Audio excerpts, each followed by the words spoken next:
Hey everybody, it's Wednesday night. Thank you for joining us as a bunch of other people start gradually coming in because we just started streaming and we did it on time. This is a call-in show. 720-619-2288 is the number to call in. There's a horizontal stream, there's a vertical stream, there's all kinds of stuff. This is my continuing year of Zen. And so far, the crowd has determined that I have not crashed out yet, although on more than one occasion, I've gotten rather irritated and close to it. But we're still kind of keeping, I'm going to stick to, I know language, I know logic, and maybe I know some things about some religion when it's important. But the important thing seems to be to ask questions, because if you're out there and you believe in a God, you believe in Christianity, you believe in Islam, you believe in Scientology, whatever it is, you're the one who is convinced of something, and you're the one who has something to sell or something to convince us of.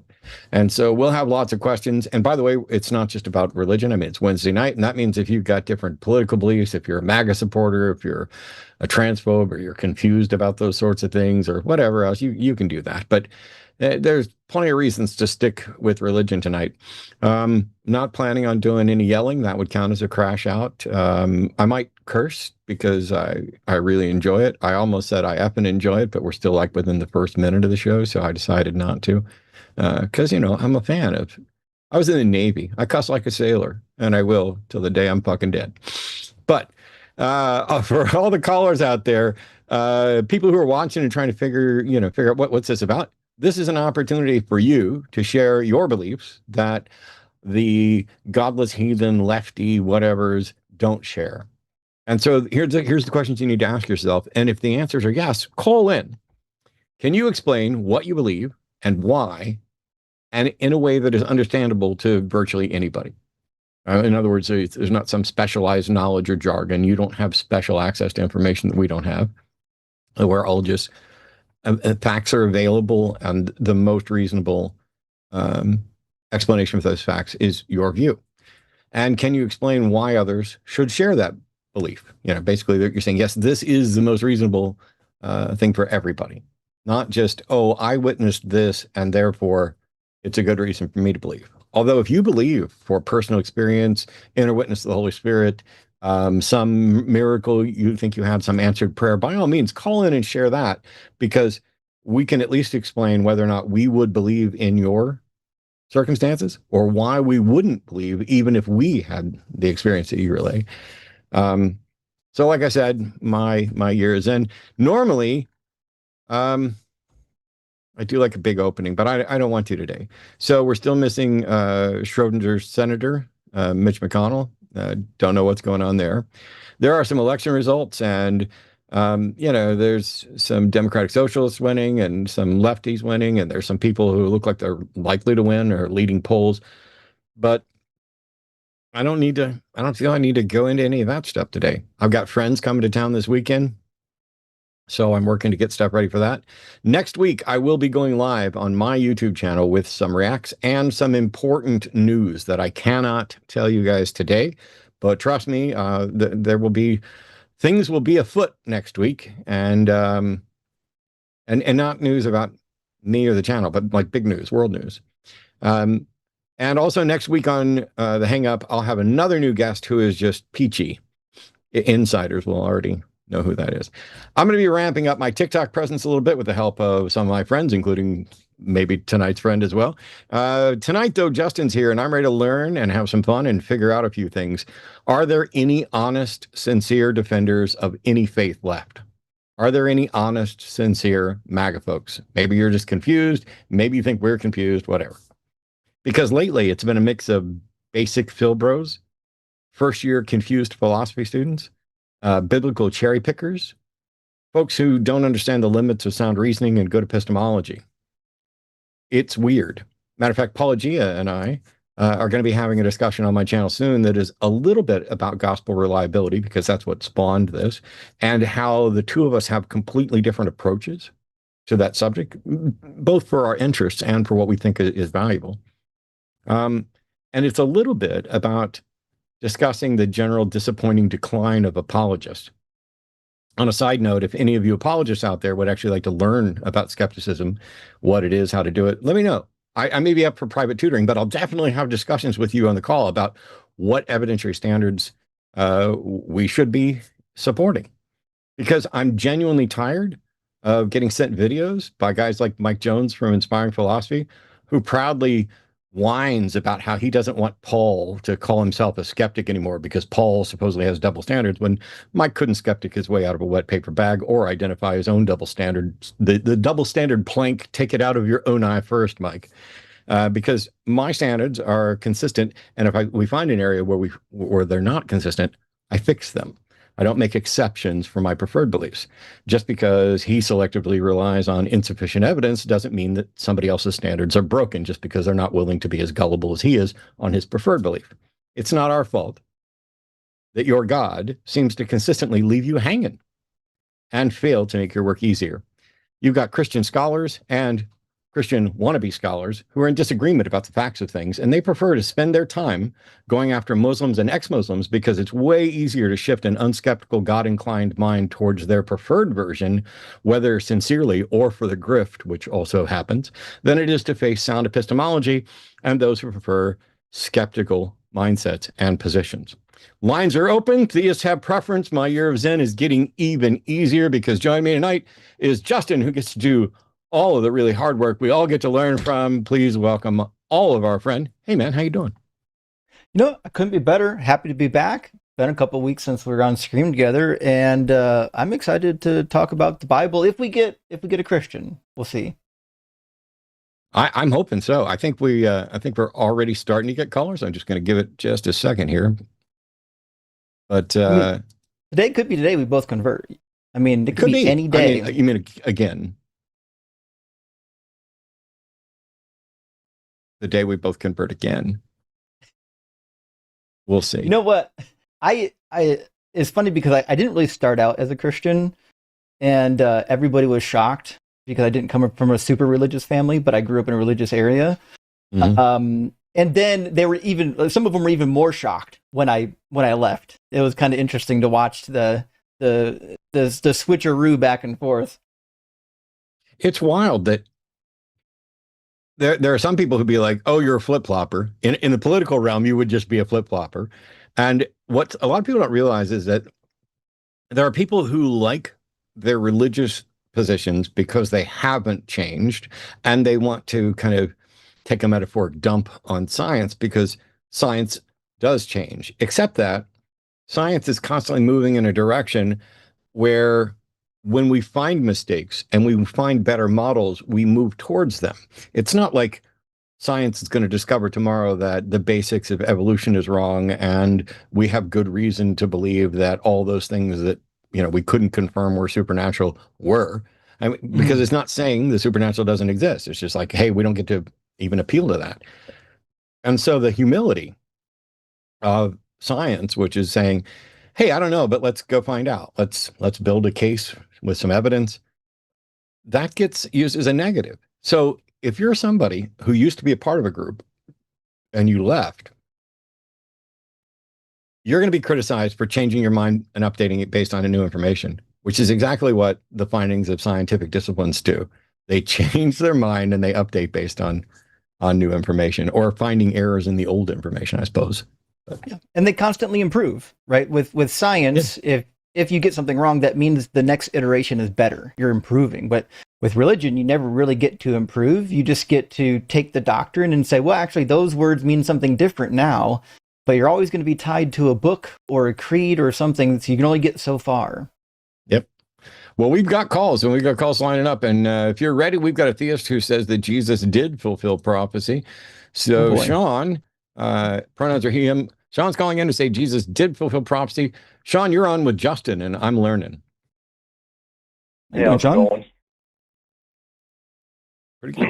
Yeah, can you hear me? Yeah, yeah. How you doing? Not too bad. How are you? I can't complain. No? Which prophecies are you referring to? I assume we're referring to the predictions of what the Messiah was going to do? More or less. I mean, I think like we start out with like a real basic one, virgin birth. Sure. And where do you think the virgin birth is prophesied? There's a few different places. You have Isaiah 7:14, Genesis 3:15, and Isaiah 53:2. Well, there's no virgin in Genesis 3 or Isaiah 53, but the verse you're looking for is Isaiah 7:14, and it's quoted in Matthew 1:23. Mm-hmm. You want to read it with me? Right. Sure. Let me pull it up real quick. Isaiah. Sure. Are you wanting to read it in Isaiah or Matthew? Well, it's neither. It's going to be, well, yeah, it's going to be in Isaiah chapter 7. We don't need Matthew. Okay, Matthew is just right. giving you what he thinks the quote is. So before we read that, do you know the context of chapter 7? 7 and 8 are actually tied together in Isaiah. Do you know what's happening? I know this is like following the death of King Uzziah, and Isaiah's seeing visions. I mean, I can't tell you specifically what they're about. Okay, so there's a war going on. The northern Israelites have made an alliance with the Arameans. They're just north near Damascus, and they're going to attack Jerusalem, Judea, and try to depose King Ahaz because he's not favorable to the alliance. So that's what it starts out. It says, in those days of Ahaz, son of Jotham, son of Uzziah, king of Judah, King Rezin of Aram and King Pekah, son of Remaliah of Israel, went up to attack Jerusalem but could not conquer it, so on and so forth. So God sends Isaiah twice in chapter 7 at the beginning to give a prophecy of, we're going to say prophecy of hope. The first one he says, if you do not stand firm in your faith, you shall not stand at all. And that's the end of the first prophecy. And then we have a gap of time. We don't know how long. And then we get the second prophecy starting in verse 10. It says, again, the Lord spoke to Ahaz, saying, ask a sign of the Lord your God, let it be as deep as Sheol or as high as heaven. But Ahaz said, I will not ask, and I will not put the Lord to the test. Then Isaiah said, hear then, O house of David, is it too little for you to weary mortals, that you weary my God also? Therefore, the Lord himself will give you a sign. So we'll pause there. So far, who's talking and who's being spoken to? Isaiah or Ahaz is talking right now. Well, almost. Isaiah is talking to Ahaz. Okay. Right. And he says, Ahaz, ask God for a sign, so he'll do it for you, right? Because he's trying to shore up his faith. Ahaz says, nope, I won't do it. I won't test the Lord, which is obviously faking piety. God asked him to do it. So Isaiah is like, hey, listen, he's going to do it anyways. He says, look, he's going to give you a sign, right? So now it doesn't even matter. We don't even care if you ask for it. We're going to give you a sign, right? So the first thing we need to ask ourselves is, who is the sign to? I mean, the sign is going to be to, I still say, I guess, Ahaz. That would be right. Yes, the context would mandate Ahaz, right? Because he's saying, I'm giving a sign to you, right? So he says, therefore, the Lord himself will give you a sign. Look, the young woman is with child and shall bear a son and shall name him Emmanuel.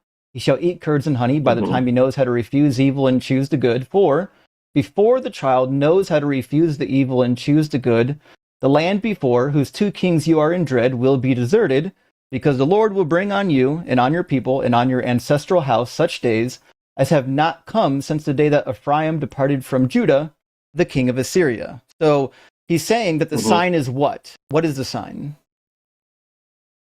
The girl's going to bear a son. And then what's going to happen with that son in the prophecy? Oh, he's going to eat curds and honey. Sure. And the boy will know to refuse evil, choose good. And the last portion, verse 16. Choose good. The land whose two kings you dread will be forsaken. You got it, right? So what this is saying is there's a woman who's already pregnant, right? The New Testament says that she's a virgin and going to conceive. The Hebrew text doesn't say that. The Hebrew text says that she's a pregnant young woman. Ha'amachara is an adjective. My translation says virgin. I know, because your translation's lying to you. Verse 14. Right, because it's lying to you. Right. So what Matthew What's the Hebrew word? Well, I know the Hebrew word is Alma. Okay. And? So why would you, if you know the Hebrew word's Alma, could you grab like a Hebrew dictionary and see what the uses are, and then start building from the context to find out if the interpretation that you're reading that says virgin is more or less accurate, and go to the tradition as well? Yeah, and I know the Septuagint translated to Parthenos, which does mean virgin. Kind of. That's where Matthew screwed up. At the time that the Septuagint was being translated, Parthenos could be used to refer to someone who's a virgin or not a virgin. It was just a young woman as well. It was very wide semantic ring. So like in the writings of Homer, if you read the Iliad and the Odyssey, there's a bunch of women who have already had children that are referred to as Alma. And even in Genesis 34 in the Septuagint, Dinah, after she's already been assaulted, is referred to as a Parthenos. So classical Greek, early classical Greek, used the word differently than how it was used when Matthew was alive, whoever wrote it, right? Matthew just understood the word to mean whatever he thought it meant to mean in his time period. He didn't understand classical Greek. He wasn't reading Homer. And so he just read this and, well, that sounds like a virgin birth. And Jesus ain't got no daddy. It must be a prophecy. But the funny thing is, it doesn't even say that the virgin is going to give birth. It actually just says the virgin's going to conceive, which still doesn't imply a virgin birth, even in the Greek. Like, not only does he not understand classical Greek, but even if it did literally mean virgin, well, virgins conceive all the time. My sister-in-law got pregnant as a virgin on their wedding night. All right. But do you think that can be within the context? Go ahead. I'm just saying, if it's not too much of a derailment, you're saying that Jesus fulfilled prophecy because this passage in Isaiah talks about a virgin birth, and you think Jesus was born of a virgin. And what Justin's done so far is point out that your translation that says virgin is inaccurate. And by seemingly your own acknowledgement, this is talking about a living person and not some future event. So it's not a prophecy. But on a side note, do you have any way to show that Jesus was in fact born of a virgin? Well, obviously no, but I guess the topic is so is the so Bible basically true? you Jesus have fulfill prophecy? Those are two obviously separate no things. is good. And I'm gonna bow back out for a second, but here's my point. When you said obviously no, that is perfect, because you're saying somebody fulfilled a prophecy by being born of a virgin, and you have no way of demonstrating that. And it's obvious that you have no way of demonstrating that. And we've also just shown that the thing you were pointing to as a prophecy is not in fact a prophecy and is not about a virgin birth. So I want Justin to finish, because I know Justin was getting ready to put a button on this point. But just be ready after we're done with this virgin, because I want to know what prophecy you think he fulfilled other than this. Because I can't find any. Yeah. Okay. I'll finish this up, Sean. The reason why I not only is my interpretation of Isaiah accepted by all the scholars, I think it's strengthened if you change over to the next chapter, if you go to chapter 8, because by this point a lot of people are saying, well, what does Emmanuel mean? It must mean that it's like a God human. Not so. All of Isaiah's children, all three of them so far, have prophetic names. They're theophoric prophetic names. And so when we turn to the next chapter, chapter 8, it looks like we're seeing the birth of the child that was prophesied, who gets the prophetic name. And I'll tell you why that is. It says, then the Lord said to me, take a large tablet and write on it in common characters belonging to Maher-shalal-Hashbaz, and have it attested for me by reliable witnesses, and the priest Uriah and Zechariah, son of Jeberechiah.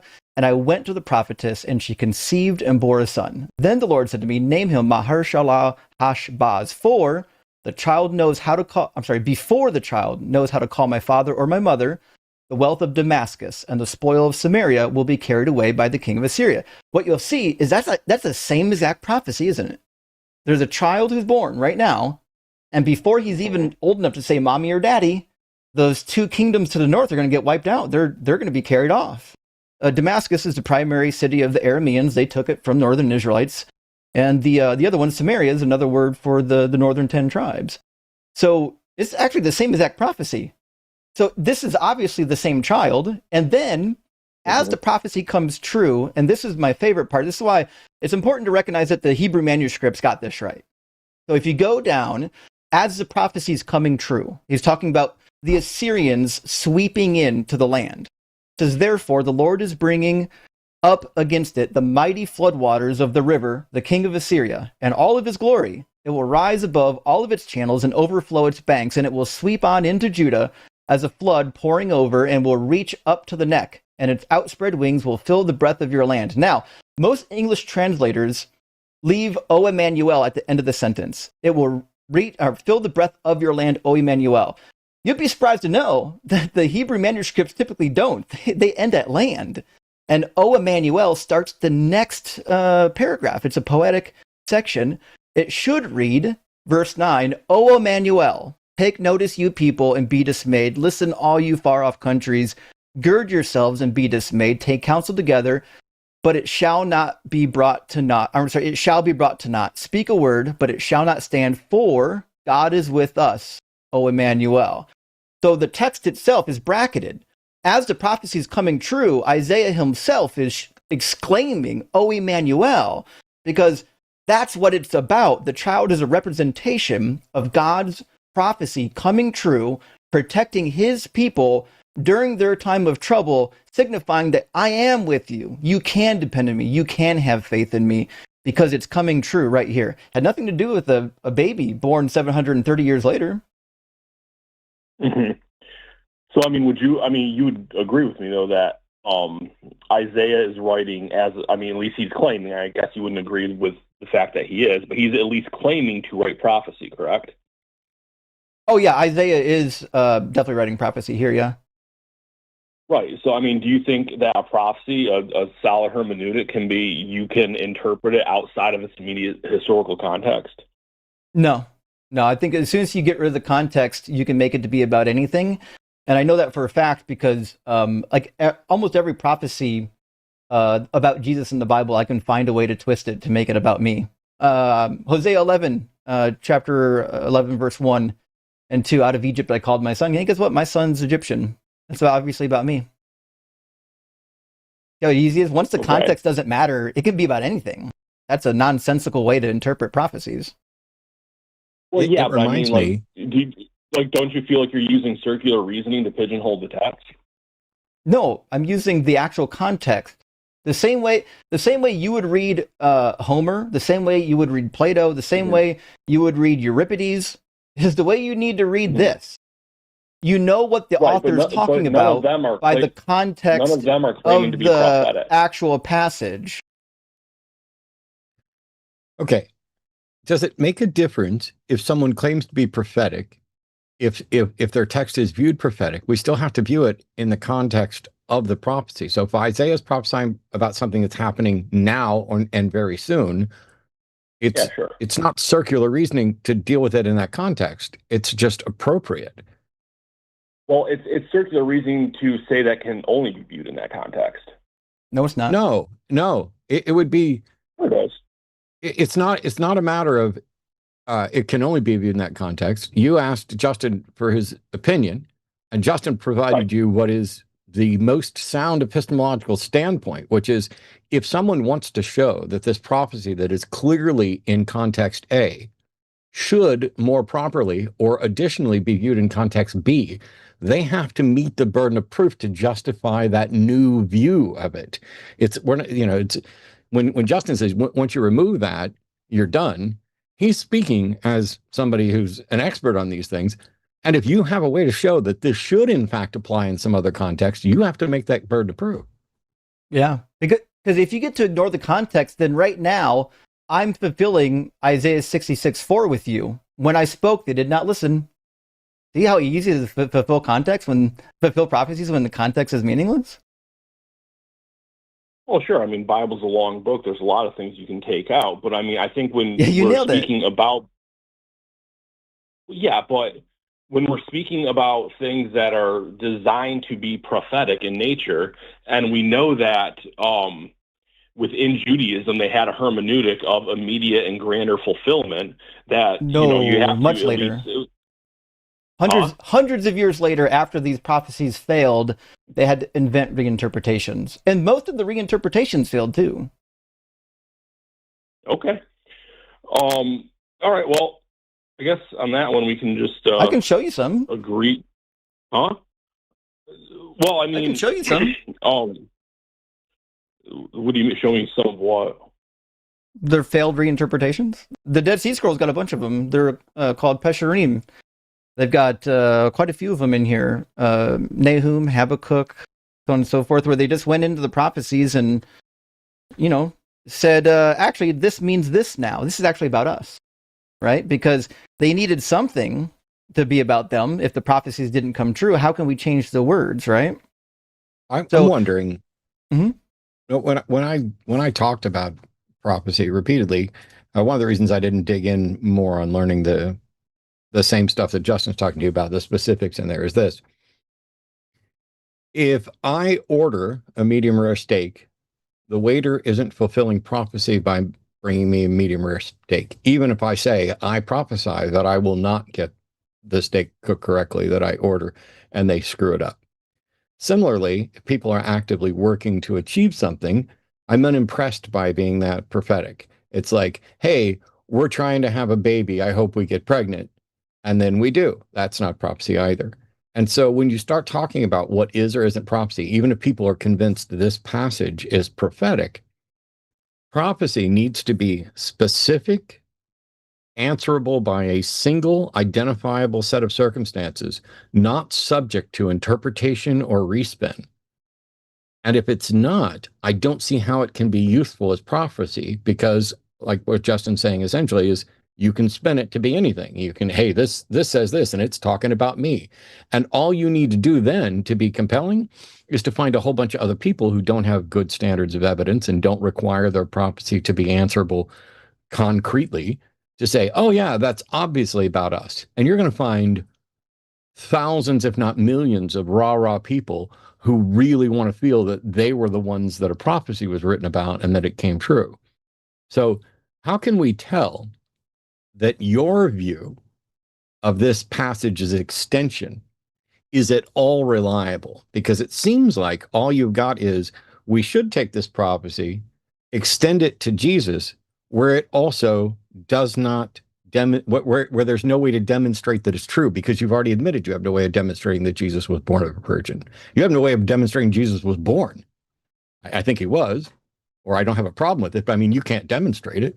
Matter of fact, I would say you have no way of demonstrating any single fact or statement attributed to Jesus ever.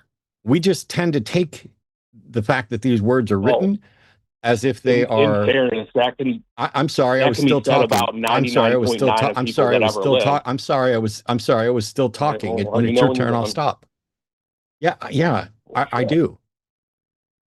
So, well, now you've thrown off my train of talk. So by all means, take the floor. I was just going to say that what the standard you're laying out, where you're saying that I can't say 90 or I can't definitively say that Jesus said or did any of this, that can be said about literally 99% of people who ever lived. Yes, so I'm well aware of that. And if you wouldn't have interrupted, and I'm well aware of that. And if you wouldn't have interrupted and you'd let me finish, I'd point out that the fact that you can't demonstrate that is not really a big deal if all you want to say is, here's a person. It's a huge deal if you want to start claiming miracles and miraculous things. If you can't even show the basics, then there's definitely no justification for us to believe the extended things from it. If Socrates didn't exist, nobody cares. If the writings weren't actually written by him, but they were written by Jim Bob down the street, it doesn't matter at all. But Jesus's life, death, and resurrection are critical. They are the components. If you want to just tell me there's an old story in an old book that I can't prove and I like it, cool, good for you. There's lots of stories like that for me. But if you want to say there's prophecy about a divine being that is the savior of everyone, you got a lot of work to do if you can't even show that he was born or that you have any record of anything he said or did with any accuracy. Yeah, I guess I just don't know what evidence would look like that fits that definition that's also realistic. So I guess okay. I honestly can't help you there. Is that whose problem is that? Why do you believe something if you don't even know what sort of evidence would confirm it?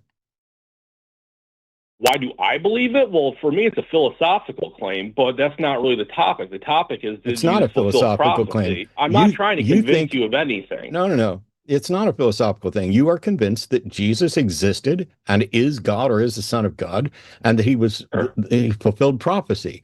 And when I ask you for the evidence for that, you say you don't even know what evidence like that would look like. So my question is, why do you believe something for which you do not know what evidence would look like? No, I said I don't know what evidence would look like for you. Okay, I don't know. No. I'm sorry, Sean. Made it very clear I'm sorry, Sean. Sean, I don't have special standards of evidence. This is the point we're trying to get you to understand. I'm asking you what the evidence is, and you have failed to present anything that should be convincing to anyone under any sound evidentiary standards. When you say you don't know what the evidence looks like, I'm sorry, I don't know why you're speaking. I don't know why you're talking. Oh my God, let me know when you're done. Holy shit. Okay, bitch, sit down and listen quietly. Whoa, I'm sorry. For the record, I don't know how you can call anyone a bitch. I can call anybody anything I want. It's my fucking show. So I'm going to mute you, and you're going to sit there and listen quietly. And then I will let you speak. You're making a common mistake. You think that you have good reason, but that we won't accept your reason, so you don't know what would convince us. I get that. If you had bothered to ask or learn anything about skepticism or learn anything about sound evidentiary standards, you would understand that what we're asking you for is, why do you believe? Do you think your reason should be compelling for us? And if not, do you have a compelling reason for us? I've said this, I don't know, thousands of times over the 23 years that I've been doing this. I know you probably haven't been watching that long or paying attention or whatever else, but here we go. You don't need to be concerned with what evidence would convince us. You need to present the evidence you have. Do you think a lawyer walks into a courtroom going, well, Your Honor, we think the defendant's guilty, but we need to poll the jury to find out what kind of evidence each one of them would like to have so that we can go out and see if maybe we can find that evidence. We're convinced, but we're not convinced we can make the case to the jury. I'm sorry. Evidentiary standards are pretty straightforward. If you can't, by your own admission, demonstrate that someone was born of a virgin, you don't get to claim that they fulfilled prophecy by being born of a virgin. This is not some special standard of evidence. This is basic, let's avoid gullibility and avoid looking stupid levels of understanding evidence. If you think that somebody was born of a virgin and that fulfills prophecy, and you admit that you have no way of demonstrating they were born of a virgin, then you do not have a rational, evidence-based position at all. You have a faith-based position, and faith is gullibility, and faith can be used to justify anything. So what we're asking you to do, and I'm almost done, and you'll get to talk, what I'm asking you to do is to present the evidence that you have that you find compelling that Jesus was born of a virgin. And I'm willing to bet a paycheck, pretty much, that it's nothing but for the Bible tells me so.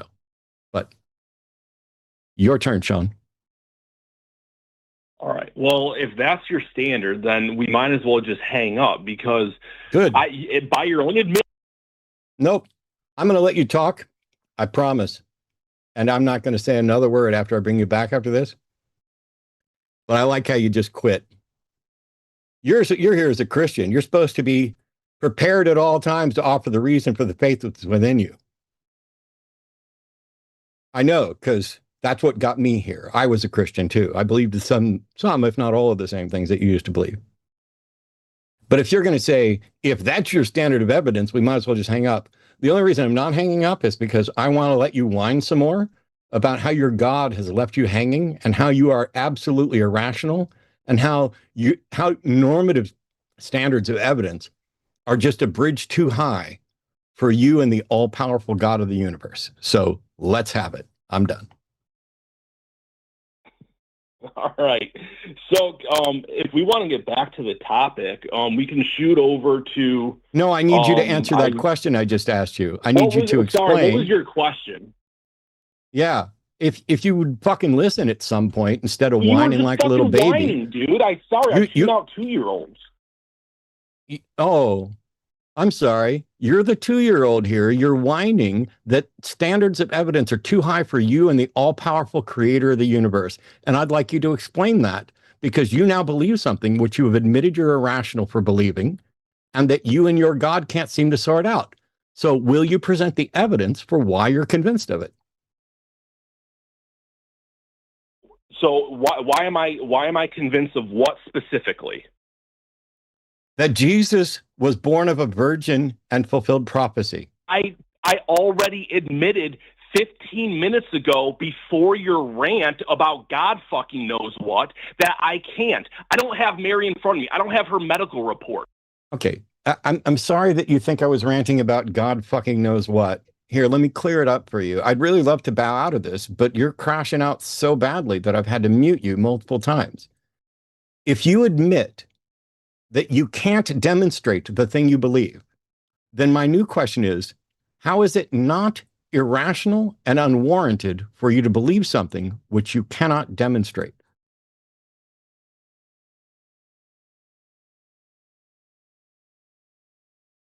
All right, you done? I asked you a question. I figured that was obvious. I'm sorry. Yes, please answer my question. So you're asking me, how is it rational that I believe that Mary was a virgin? Is that's your question? That's not what I asked. Jesus fuck, dude. I'm sorry. I'm sorry that you are incapable of listening to basic sentences, but we'll go with that you're one. afraid to move on with this conversation. I already told you I can't prove Mary was a virgin. I conceded that point. Okay. Do you still believe Mary was a virgin when she conceived and had Jesus? Yes, based on the context of the rest of the Bible, because it's also in Genesis 15. It's also in Isaiah 53. I just won my paycheck bet. While you continue to crash out and pretend that I'm afraid to move on, I just won my paycheck bet, because what you came back with is, for the Bible tells me so. Now you can continue. Okay, sure. Yes, that's my reasoning. For the Bible tells me so. The question, God, Sean, I'm sorry that your God is hanging you out to dry and making you look stupid. But what I want to know is, how can it be rational? How can it be rational for you to believe this without sufficient evidence to justify it?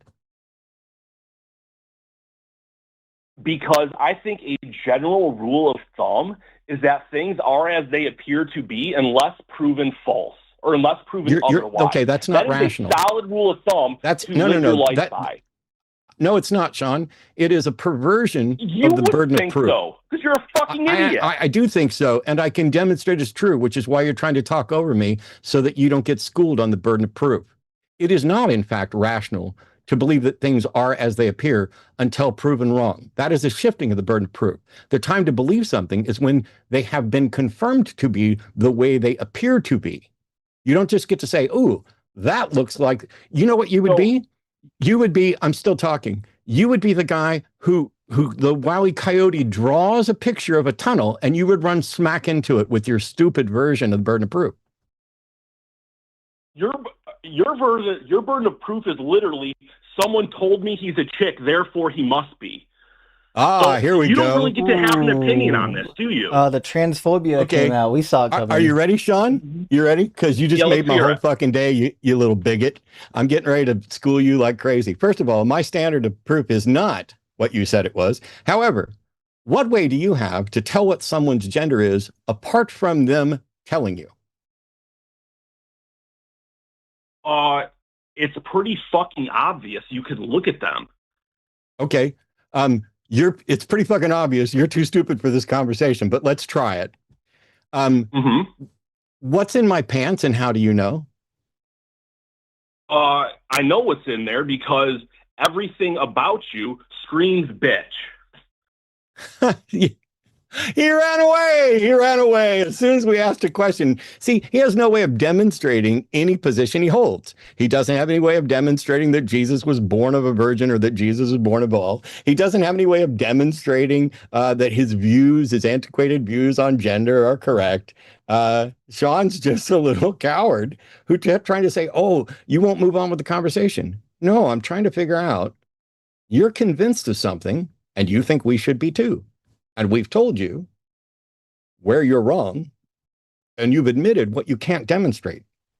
And then you crashed out and decided to switch topics to the same bigoted bullshit that I'm sure you're a big Andrew Wilson fan. I hope you can open a jar better than he can. And I hope that someday you learn that a trilemma can't be true.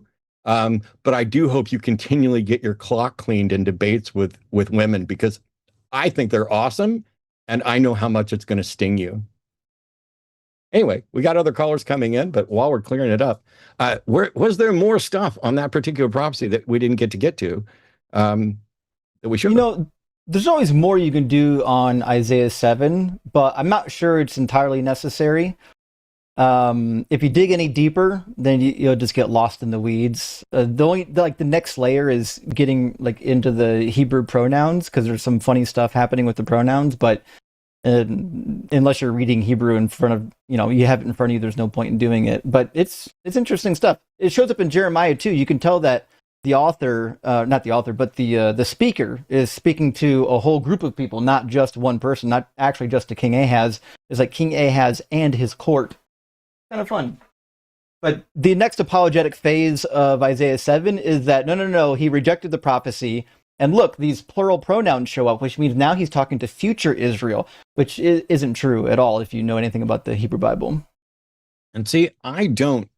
I've got some really good study Bibles. I've talked before about e-sword.net, which is actually an application that I've used for years. It's wonderful, and I'm sure that the guy that wrote it is probably a little irritated that I feature it so prominently, but I think it's a great tool. It is. I have multiple Bibles that I can cross-reference, and they come from different translations of different Bibles, and some of them are keyed up with dictionaries and commentary for different passages. So it's like, I clicked over to the KJV 1611, but this one includes Maccabees and Esdras and stuff, which I'm not used to looking at all, because I was never Catholic. But if you just go over, I'm going to pick a random verse, Lamentations 4:3. There we go. Even the sea monsters draw out the breast. They give suck to their young ones. The daughter of my people has become cruel like the ostriches in the wilderness. Now, that's an interesting verse, because in all the times that I've read the Bible and studied the Bible, I don't really recall this verse in particular. And I don't know the full context of what's there, but I have, I don't know.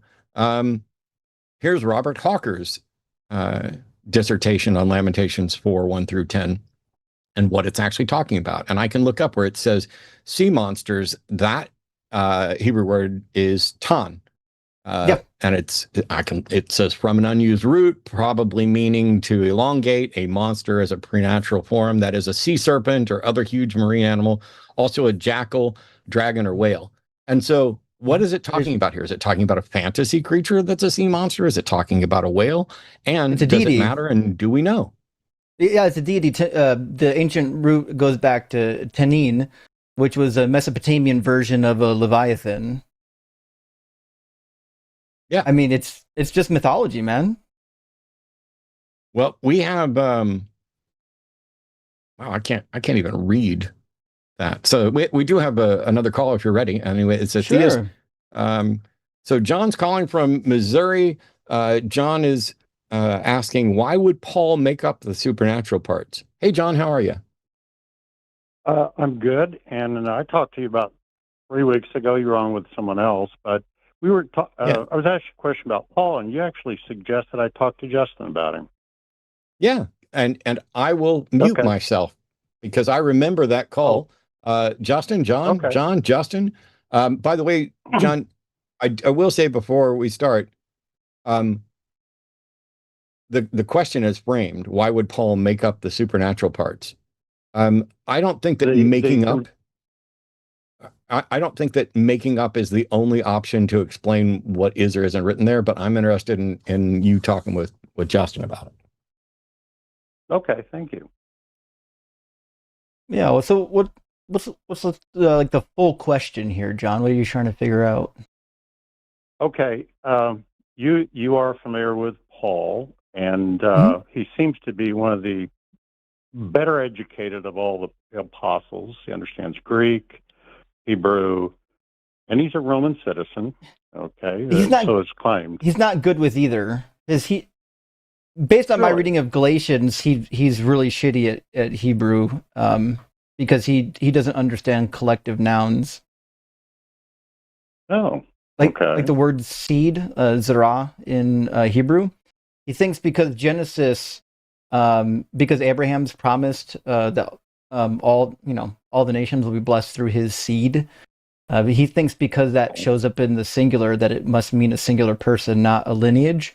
When actually, if you just read the context of the passage and know a little bit about biblical Hebrew, you would know that it's actually a collective. It refers to a multiplicity of entities. In fact, it never shows up in the plural ever when it's used to talk about multiples. And Paul didn't know that. He's a goof. Maybe he knew Greek well. I'm So- sure he did. Okay, so his claim, I think that it's claimed that he was trained under Gamaliel, the kind of rabbi instructor. You think that might maybe not be true? I think that's probably not true. And then, there's other claims from Paul that seem suspect. Like it claims in Acts 22, I believe he got papers from the Sanhedrin, although he didn't write that. Actually, Luke wrote that. But the idea that he got papers from the Sanhedrin to go round up Christians is kind of an interesting claim. If you read through all the Sanhedrin writings, there's nothing in there that would lead you to believe that they were ever rounding up Christians, much less giving people authoritative papers to go round them up. It's just kind of weird. Like when you compare what Paul's saying to what you find in like the real Orthodox style Judaism in their writings, there seems to be some separation there. I can see why Paul was an apostle to the Gentiles and not the Jews. I can see why the Jews rejected him. Right. That it makes sense, because if you're conversant in Greek, which was the language a lot of educated people spoke, and you're a Roman citizen, that gives you a ton of advantages in that world, meeting, powers that be. Yep. And that's kind of why I'm holding on to Paul, because my faith has been really challenged. I've watched a lot of your content and Matt's over the last 8 months, and I'm still kind of holding on to Paul. Sure. Well, you see what I'm saying? When I was still a believer, I actually threw Paul away first. Once I realized that Paul disagreed with Jesus and Yahweh, I was like, oh, Paul's just an idiot. I mean, Jesus and his dad both completely disagree on the role of the law. Paul says not to even get circumcised because you'll be required to, follow the whole of the law. He says, if you take the marks of circumcision, Christ will be of no use to you. Well, what a nonsensical claim. The Old Testament over and over again says when the Messiah comes that you're going to get circumcised. Even the foreigners are going to need to be circumcised. Isaiah 44 says it twice. And then we find something similar in Deuteronomy 30. Like this idea, Paul says, you don't need circumcision because you get circumcision of the heart when you put your faith in Jesus. Well, wait a minute. Correct. We've heard of circumcision of the heart before. That shows up in the Bible. Go to Deuteronomy 30. But God says, hey, I'm going to circumcise the hearts of your people and your descendants so that you'll love the Lord with all your mind, heart, and soul, and you'll be obedient to him. And then he says, one verse later, he says, and when this happens, you will again obey all of these laws that I'm commanding you today. Oh, so when God circumcises people's hearts, as he promised he would in Jeremiah and Ezekiel, they're still going to follow this law. And Jesus agreed in Matthew 5, chapter 5, verse 18 and 19. He said, whoever doesn't follow the law and teaches others to not follow the law will be called least in the kingdom of heaven. And whoever follows them and teaches others to follow them will be called great in the kingdom of heaven. So while it doesn't seem like Jesus is making the law necessarily a salvation issue, except he does with the rich young ruler, he does say, like, if you want to be great, you got to follow these laws, man. So it seems to me that you get a guy that disagrees with Jesus and with Jesus' daddy. The guy just doesn't know what he's talking about. Unless, let's pretend he did have what he interpreted as a vision, right? Sure. Because that's the claim, and because of his knowledge of the Greek world, the Roman world, that if we don't kind of modify this message of Christ, we're just going to be a Jewish sect forever. Does that make any sense to you? Yeah, so my understanding of Paul is that Paul really wanted the religion to take off, and I think he kind of invented his own version of it, and that version had to get rid of the part that was most difficult for the Greeks and the Romans to accept, which is circumcision, obviously, and then some of the laws, especially the dietary laws, and I would say the brutal penalties for breaking the laws. In fact, if you read the writings of the heretic emperor Julian, he wrote against the Galileans.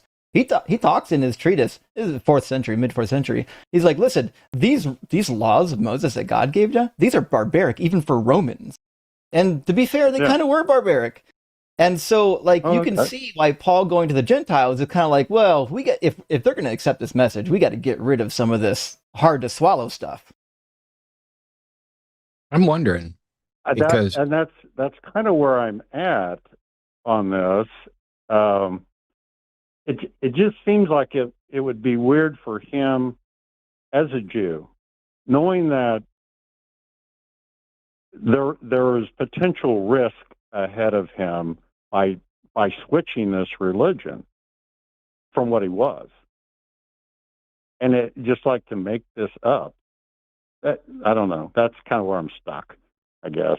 Well, the other problem that you have is you don't actually know that Paul was doing this, right? We've got ample evidence to demonstrate that Paul's letters, what we have of them, not all of them are authentic, and some of them were even being added to, and none of them are safe, right? Maybe First Thessalonians might be safe, the earliest one.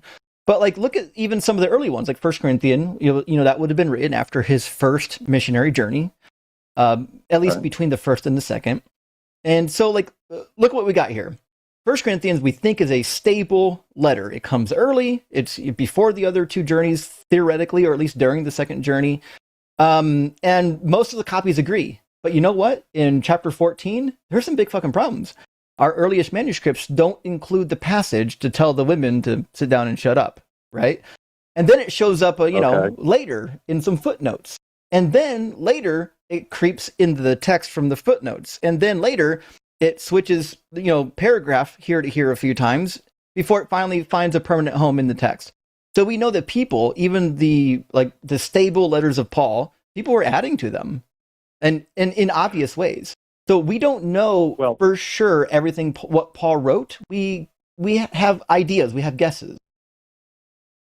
I know that there's problems with Timothy and Titus, because that's where he gets down on women, and that's the qualifications for elders. They must be a man, and so on.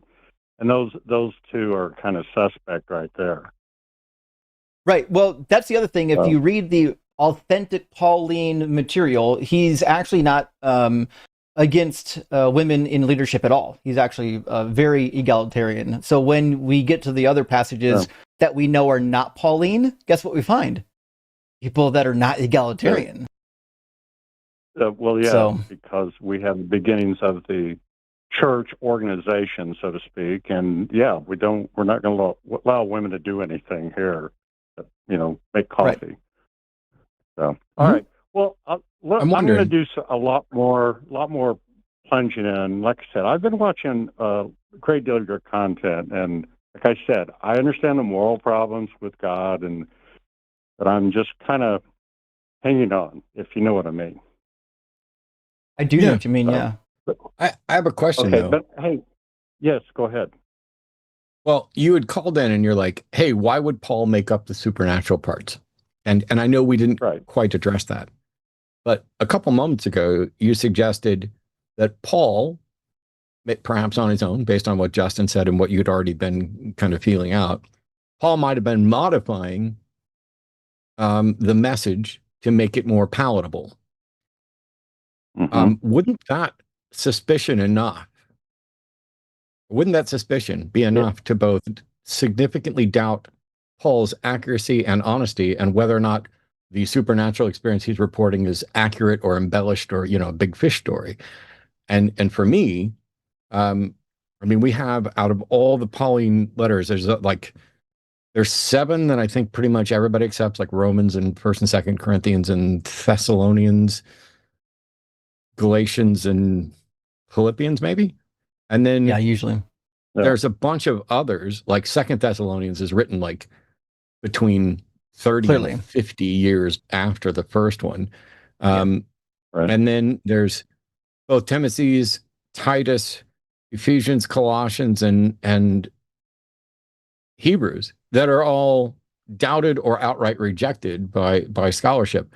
And so and correct me if I got any of that wrong, but if the general consensus, even among Christian scholars, is that the foundational cornerstone of the modern Christian message, which many would argue is Paul much more than any red letter comments from Jesus for a number of significant aspects of the religion, is like, if you open to one of the books attributed to him, it's a 50-50 shot as to whether or not it was actually done by him or accurate.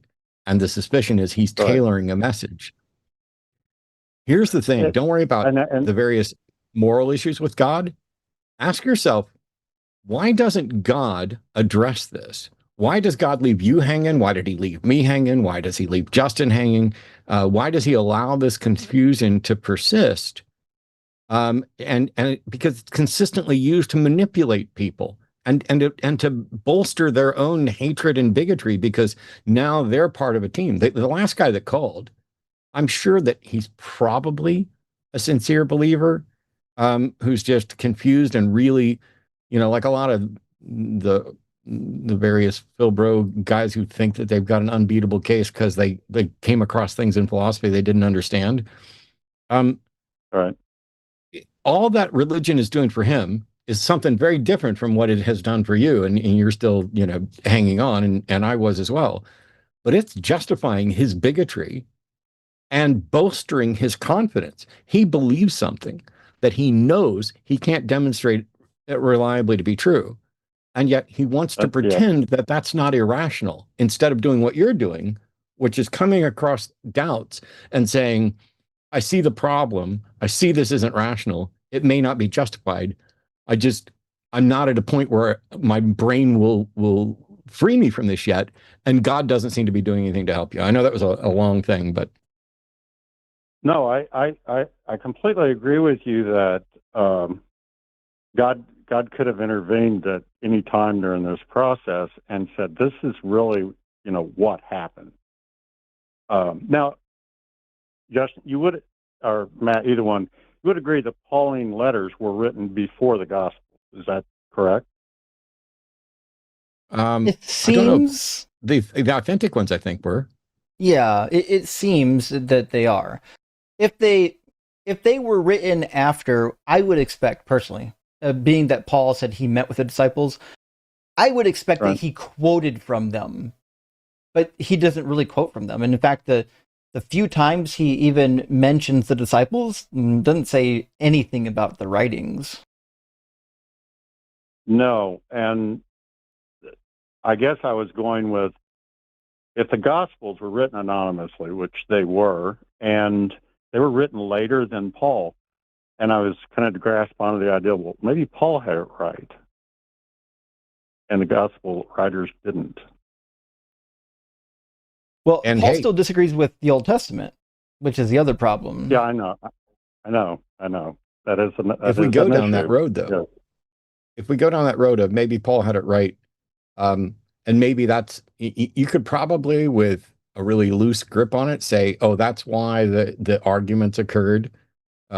Supposedly, like if you go read Luke Acts, although I'll wait till we're done, because I want to ask Justin about a YouTube channel I ran across yesterday that sent off alarm bells all over the place. So I'll let that one go, John. But yeah, it's weird, because even if we assume that Paul had it more right, that means that Jesus didn't bother to correct the people who were speaking in his name and writing essentially. I know they weren't writing in red letters, but you know what I mean when I say when they were writing the red letter stuff.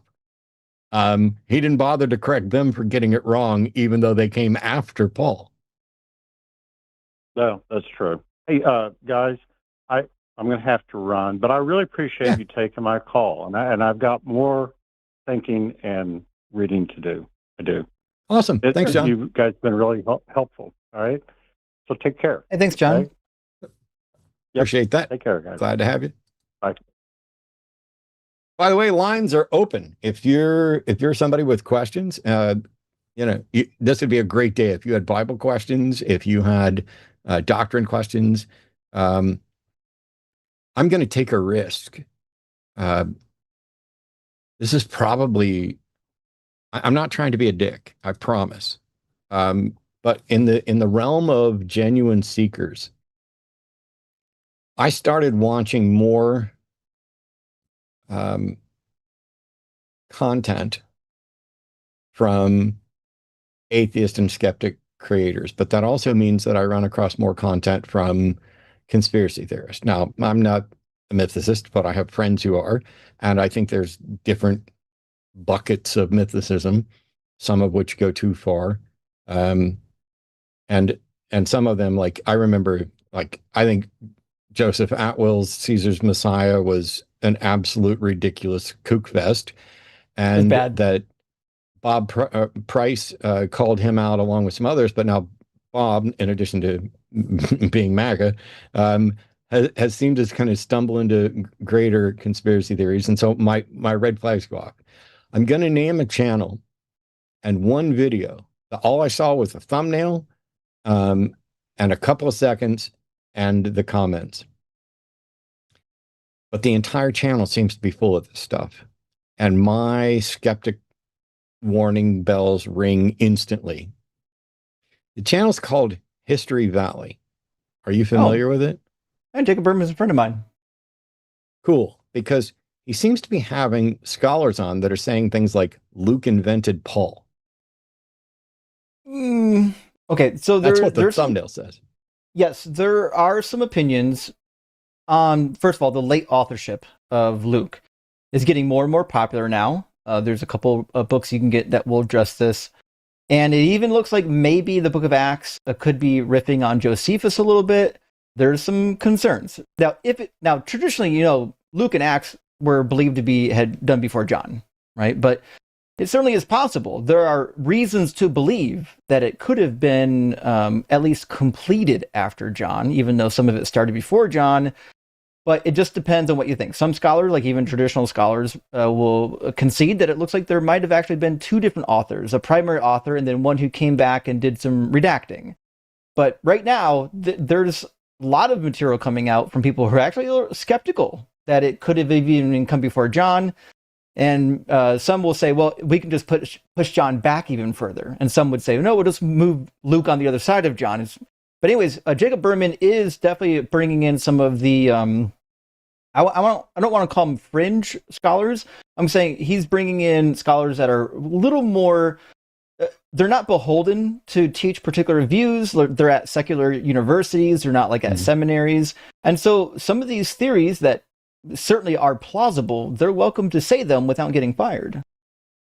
Sure. And this might be a thumbnail thing because, like I said, I didn't watch, I didn't listen, and that's why I'm saying I'm exercising caution here because alarm bells start going off. But when the thumbnail says Luke invented Paul, and I'm not a scholar, considering that everything I know about the scholarly view on dating of Paul and which of Paul's letters were most likely legit. The dating of all that is significantly before the author of Luke Acts gets around to stuff. And since he seems to borrow from the Gospels, which also came after, I could certainly see, Luke Acts getting a date that's it's definitely earlier than John, but well, I say that I have no way of demonstrating. It's not like I did the research, but I'm saying that's what the consensus is. But to suggest to me, when I saw Luke invented Paul, like Paul didn't exist, I'm like, I don't even if they could make the case, which I don't think they can. And granted, I'm still going off the thumbnail. It's going to be a tough case. Yeah, and I'm like, I don't know what we get out of that. It seems like there's some motivated reasoning here that, in much the same way that the people who are in favor of Matthew, Mark, Luke, and John being written by Matthew, Mark, Luke, and John, but they can't demonstrate it, so they just assert it and complain when you try and use good standards. there seem to be people on the other side who are suggesting not only is that not the case, but Luke invented Paul. And so if Paul's the earliest one, then, you can both claim, oh, Luke knows everything he knows because he got it from Paul. But then after that, you can say, oh, Luke actually invented Paul. And that's why he knows everything that Paul knows. And I'm like, Right. I don't know how you can make the case. And I'm not quite sure. Are these kind of, I don't know how he views it. I don't know how the scholars view it. Are these like interesting diversions that nobody's necessarily convinced we can make, but it's used to kind of show how weak it is, in the same way that I pointed out you couldn't demonstrate Jesus was born of a virgin, yet you believe it. It's not super convincing, because even in some of the early Greek manuscripts, there's evidence that there was a person who was acting as a scribe and somebody who was using the amanuensis to write the letters and then would sign off at the end, which was customary of Paul. So, the one where he says, look, this is Paul's hand. I sign with these big letters, because he's got bad eyesight. So that you know that it's me. That.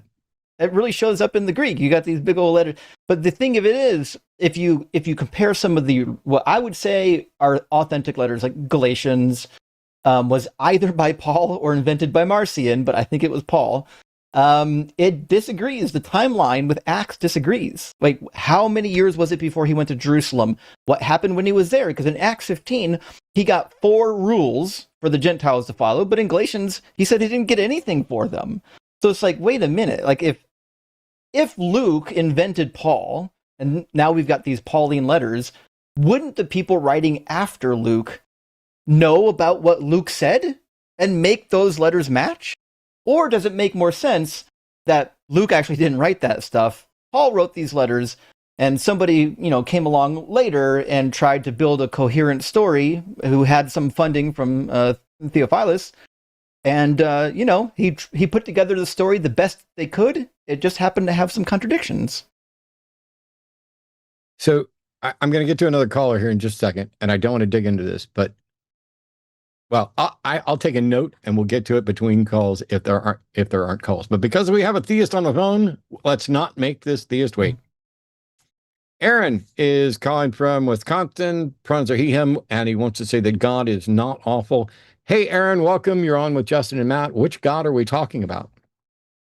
We're talking about the Christian God. How's it going, guys? Mm-hmm. Not bad. Cool. So, yeah, I just didn't. For record, if we have stories in the Old Testament of God doing and approving things, you think they're true and good? Don't get me wrong. I think that some of the things in the Old Testament are difficult to wrestle with, for sure. As a Christian, I've wrestled with them in my life. But I don't think that they're unexplainable. Okay. I just did a video the other day. I'm sorry, go ahead. I'm sorry. I just did a video the other day. I'll do the quick summary. And what I'd like to know is, do you think this happened? And how can you say that it's good? So you're familiar with the story of David and Bathsheba, right? Yes. 2 Samuel chapter 11. So David, who's, a new king, has sex with one of his soldiers' wives and tries to find a way to hide it. But this guy's such a diligent soldier that he ends up just having him killed. And this irritates God. I have no idea how consensual the relationship was with Bathsheba. That's not really the issue right here. But you don't get to say no to the king. Yeah, it's really hard to say no to the king. But God gets mad at David for doing that. God's purported punishment is to basically stir up struggle and strife in David's house and have David's oldest son have sex with David's wives in public. That's the stated punishment, that God is going to essentially have David's wives raped in public, and it happens by his own son. What of that do you think happened? And why would God's punishment for person A disobeying be to have that person's wives raped? Yeah, that's a tough one. That's one that I probably need to study a little harder. I thought you were maybe going to go down the whole path of, why did God allow, or had his son killed, right? Or Yeah, well, I mean- don't know why God kills the firstborn. I don't know why God kills people's kids. I don't know why God punishes people for their parents' sins inherited to the 4th and 10 generations. I just went with that one because when I hear that story, God sounds like an absolute monster who got exactly the king that he wanted, because David's king, because Saul refused to kill everybody and just left one guy out when God told him to go slaughter a bunch of people. And so God's like, Saul, you're done being king after a long period of time, and David's going to take over whatever else. Um, he drowns the entire world, except for Yeah. 8 people. And then, and that guy is a drunk who punishes his own sons to be slaves of his other sons. It is this comedy of errors from a demented individual who loves blood sacrifice and barbecue, who doesn't hold equality between genders, who doesn't allow property rights, who endorses and permits slavery. I don't know how. Well, I would, yeah. Like, I'm sure that God has Sorry. done something good, but and I hate to be the guy who. Well, let me pick a different name. I'm sure that several mass murderers have loved their mom, but I don't think that makes them good people. Sure. Yeah. I totally understand that argument. I mean, from my perspective in reading the Bible and being a Christian most of my life, God created people for relationships, not because he needed us, but he wanted beings that could love freely, and he wanted to share that. And so that's really the reason why he created us in the first place. He gave us that genuine freedom to, make our choices in life. And No, he didn't. A consequence.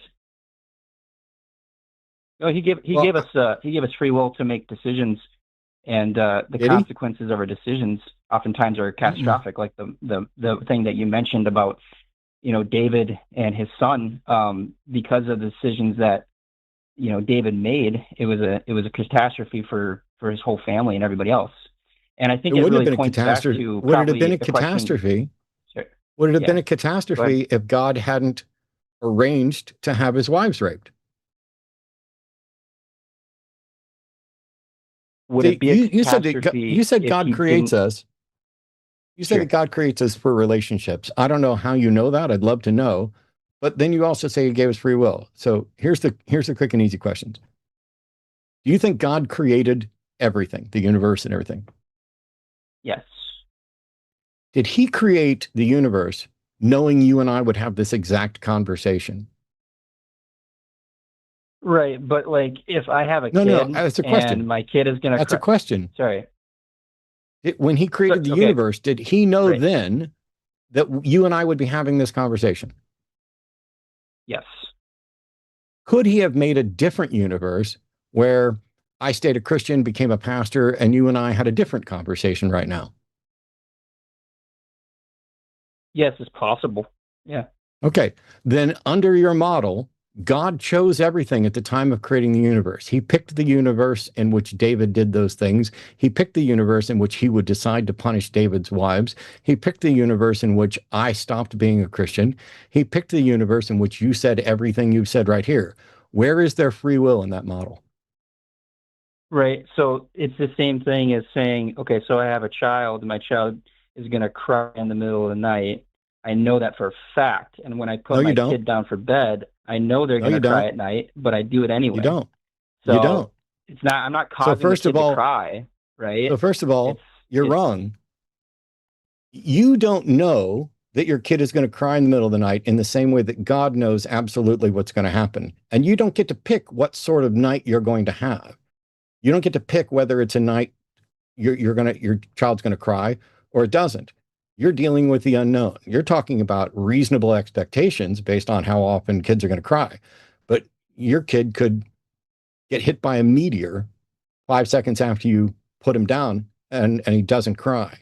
You don't get to pretend that reasonable inferences and common knowledge are the same as the all-knowing, all-powerful creator of the universe deciding to create the universe which your baby cries that night, instead of creating the universe where you don't have a baby. Those things aren't roughly analogous. You can't say, I have a really good reason to believe this, so it's reasonable to expect it. That's not the same as a God who absolutely knows, could have made things differently, and didn't, made this instead. God picked this universe. Where's the free will in that? I know one of the arguments is he probably picked the most optimal universe where the most amount of people would freely choose him. That would be the idea, right? But we That's don't not know. an answer either. We don't know. At the end of the day, we don't know But why that's not he his created question. this specific. Yeah. Right. So Aaron, I want to focus a little bit on what Matt's saying, because this is confusing. I've seen a lot of people miss what Matt's saying on this topic. If you know everything that's going to play out before anything has ever happened, and you pick the recipe, right? You're like, I'm going to make some bread. I'm going to pick every ingredient in this recipe, and then I'm going to let it go. I'm going to let it rise. That's what God did. Before he created anything, he knew what everything would do. He had every ingredient that you could ever imagine to work from, and he chose this recipe. That means everything that happened from the day of creation is what God decided was going to happen, because he could have made any recipe he wanted. This is the one he chose. So I agree. You can say, well, this, I guess, is the best one, but that's irrelevant. You still don't have free will. I still don't really follow. I mean, we still have free will. Aaron? Yeah. Aaron, let's say that I was able to pick everything about the day you have tomorrow. What kind of mood you're going to get up in, everything you're going to eat, do, or say. I can pick based by, I got like 10 switches in front of me, and I can flip those switches so that you wake refreshed or tired, that you are on time to work or you get fired. I can flip all those switches in any way I want and absolutely guarantee that you have exactly that day tomorrow. If I can do that, do you have free will? I would argue yes, because how can you possibly have free will? How can you possibly have free will if I can control everything you think and do for that day? But he's not controlling everything I think, though. That's the thing. I am. I am, because everything you think is on one of those switches, because I can flip the switch that makes you think, ooh, I should leave on time for work, or, I'm going to sleep in. So you didn't decide that. I did by flipping that switch, right? No, I'm sorry if I'm being here, but I still don't understand how. Okay, Aaron, let's just imagine one switch, and this switch is, you will decide to run over a bird on purpose or not. And I can choose whether you intentionally run over a bird or not. Is that action part of your free will, or has your free will been usurped in order to control whether you run over that bird intentionally or not?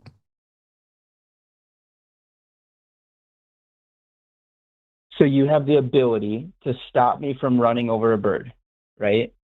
Or force you to run over a bird. Do I have free will? Or force me to run over a bird? Do I have free will? Hang on. The thing was, I can force you to decide to do it or decide not to do it. Mm-hmm. Do you have free will on that issue? It doesn't mean that you're actually going to do it, though. That's the whole point, is God doesn't this do is it. so sad, Aaron. Listen very carefully. Okay. Tomorrow, you're going to face the decision of whether you decide to intentionally run over a bird or not. And I already know what you're going to do today, because I flipped the switch that makes the decision for you. How can you have free will in that circumstance?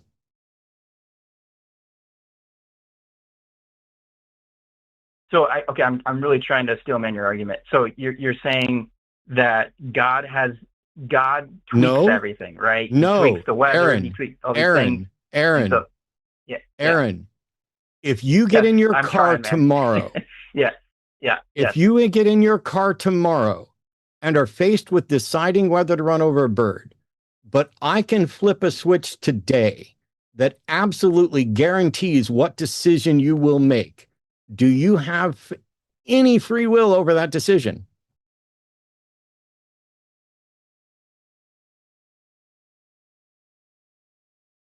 Explain to I know you're going to say yes, but explain to me how. I'm done. Because I don't think so. I don't think so.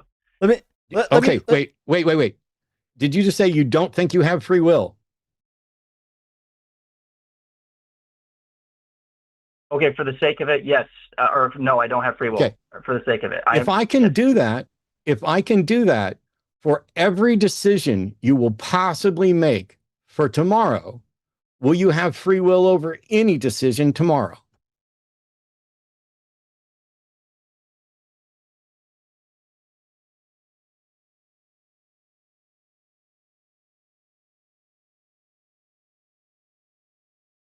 If you have the ability to flip a switch for me to do X, then I guess no, I don't have free will. Okay, under your model, God had the ability and the capability and the power to flip that switch for every decision that everybody ever made throughout the entirety of history. Because when he created the universe, he could have made the one where you understood what I was asking on the very first one, or that you didn't ever understand it. And instead, he picked the universe under which you grasped it at some point through the conversation. If he doesn't do that, if he does that, there's no free will. If he doesn't do that, there can be no prophecy.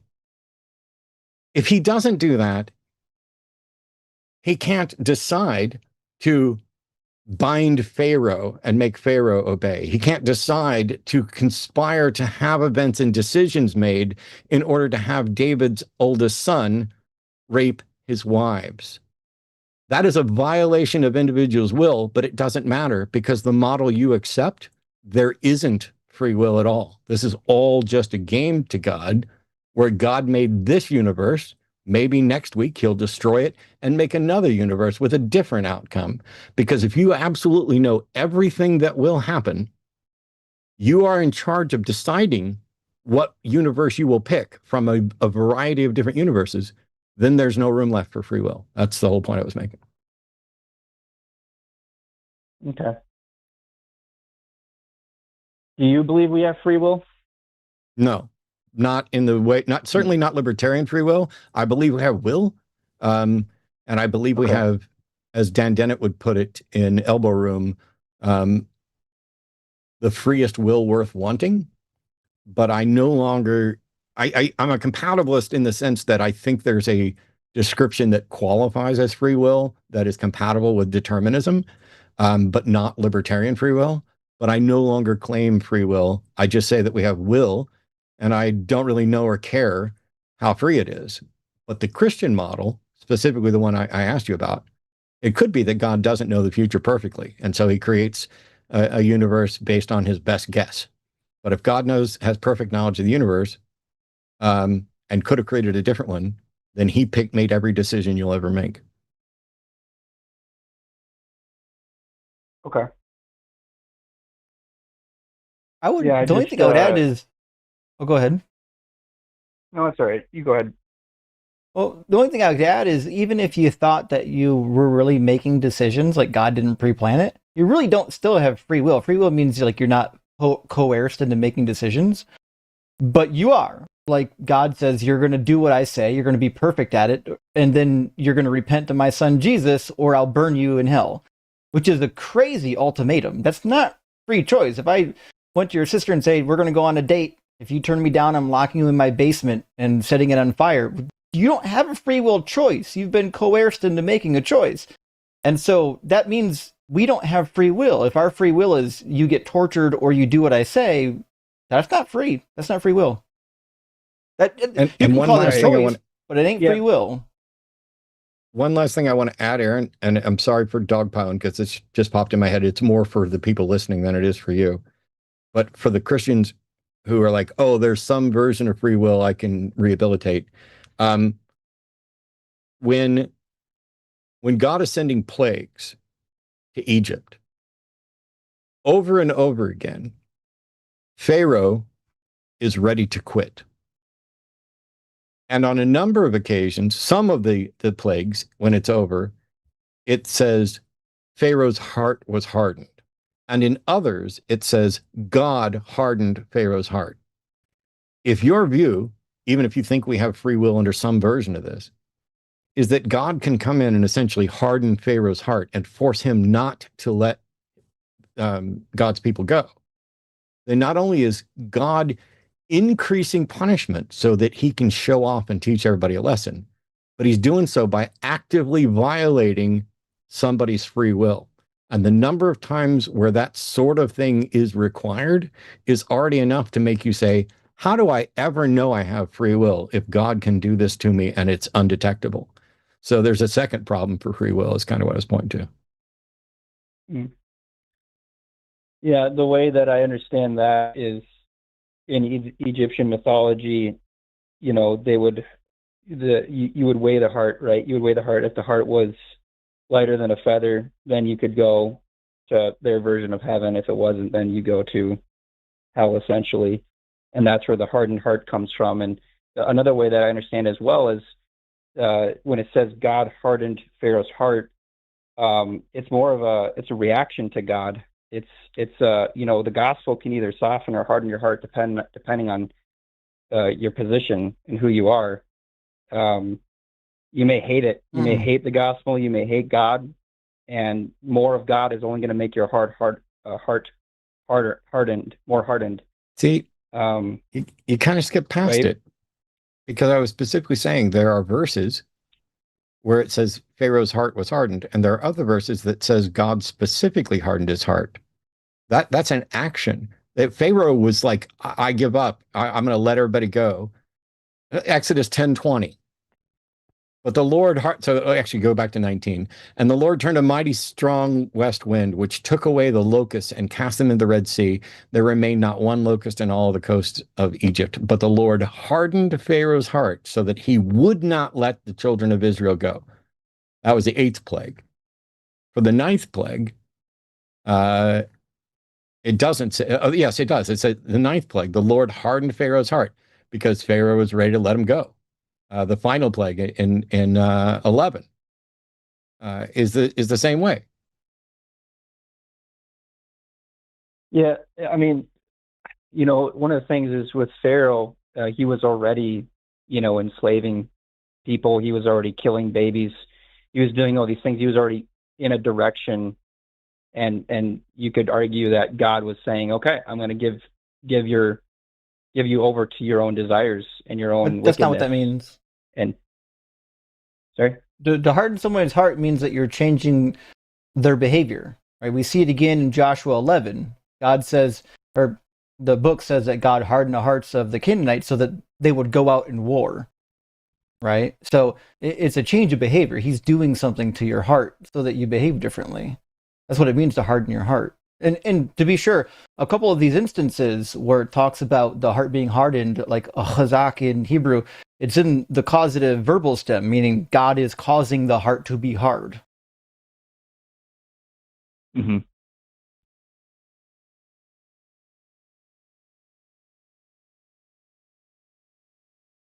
Yeah, no, some of these are very difficult questions. Yeah. No, I'm not a scholar. A lot of these things I'm not either. to... I'm not either. Yeah. And I wouldn't know the Hebrew words, but I mean, I have them in front of me. So like in Exodus 9:12, it says, and the Lord hardened the heart of Pharaoh. That's Kazakh.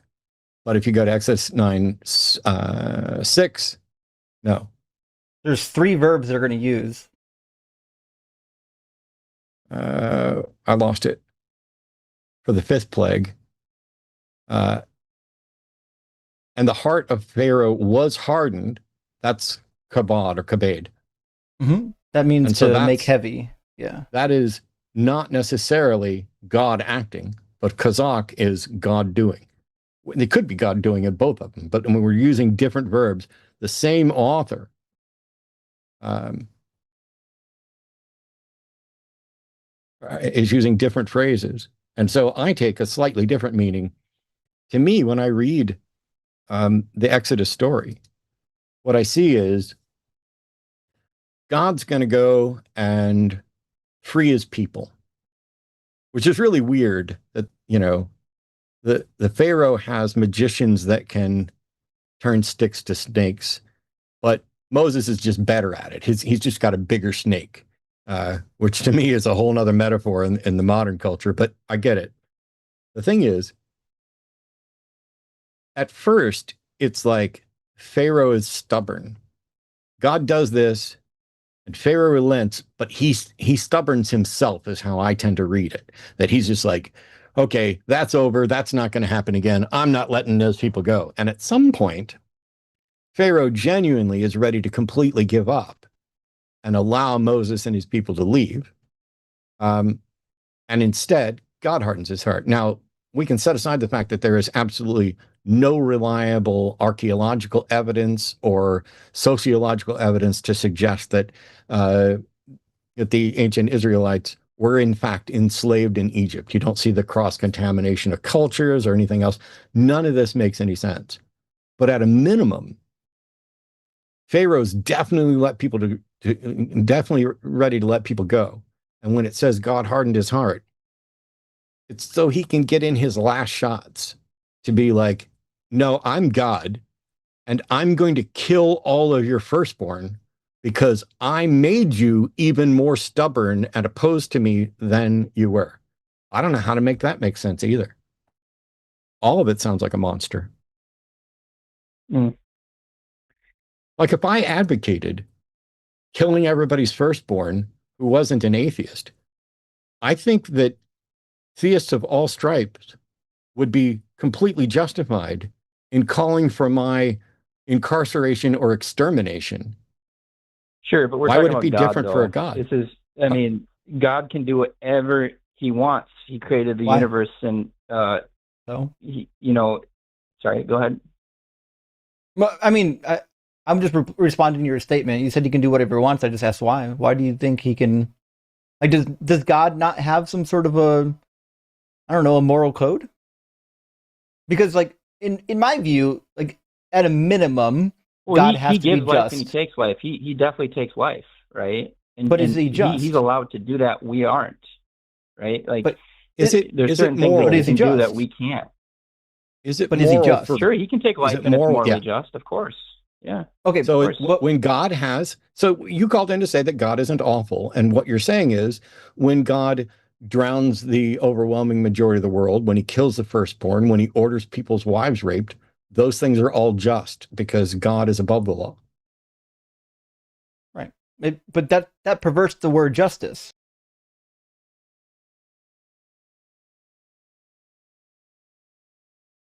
Yeah, You, I mean, you understand, there's a Aaron? lot of things.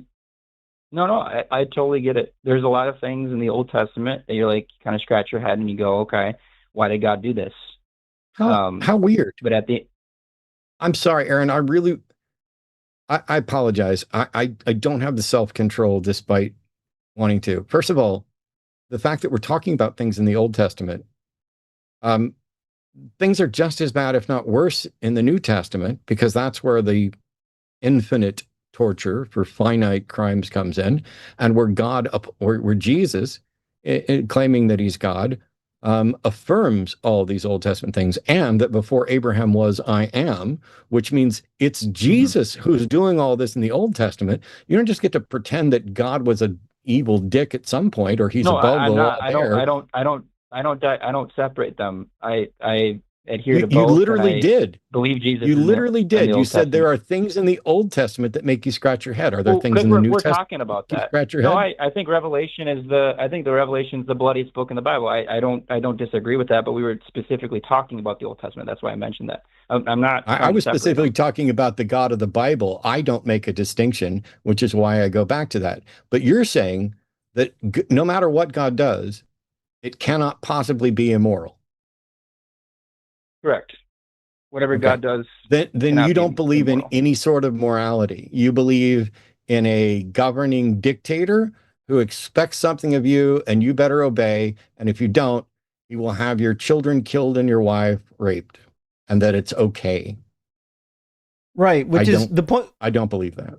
Yeah, that's the point I wanted to follow up on. I didn't want to lose track of that, right? Because Deuteronomy 32:4 says God is just in all of his ways, but is it ever just to have women sexually assaulted for their husband's crime?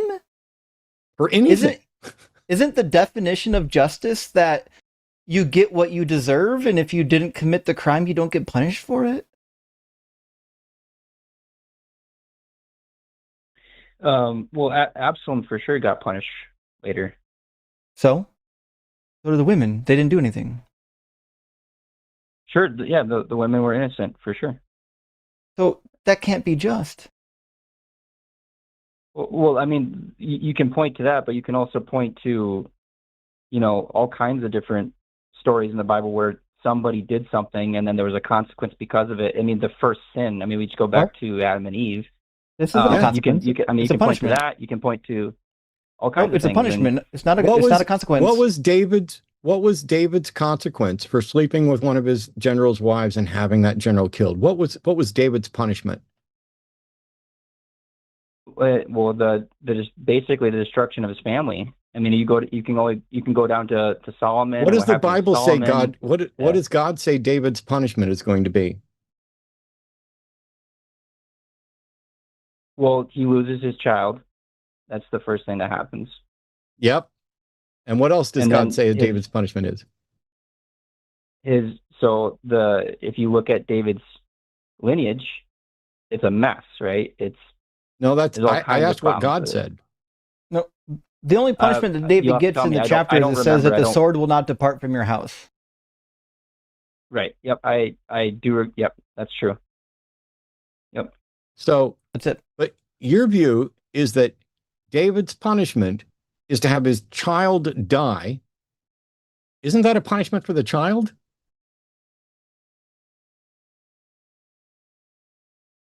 It's a punishment for David.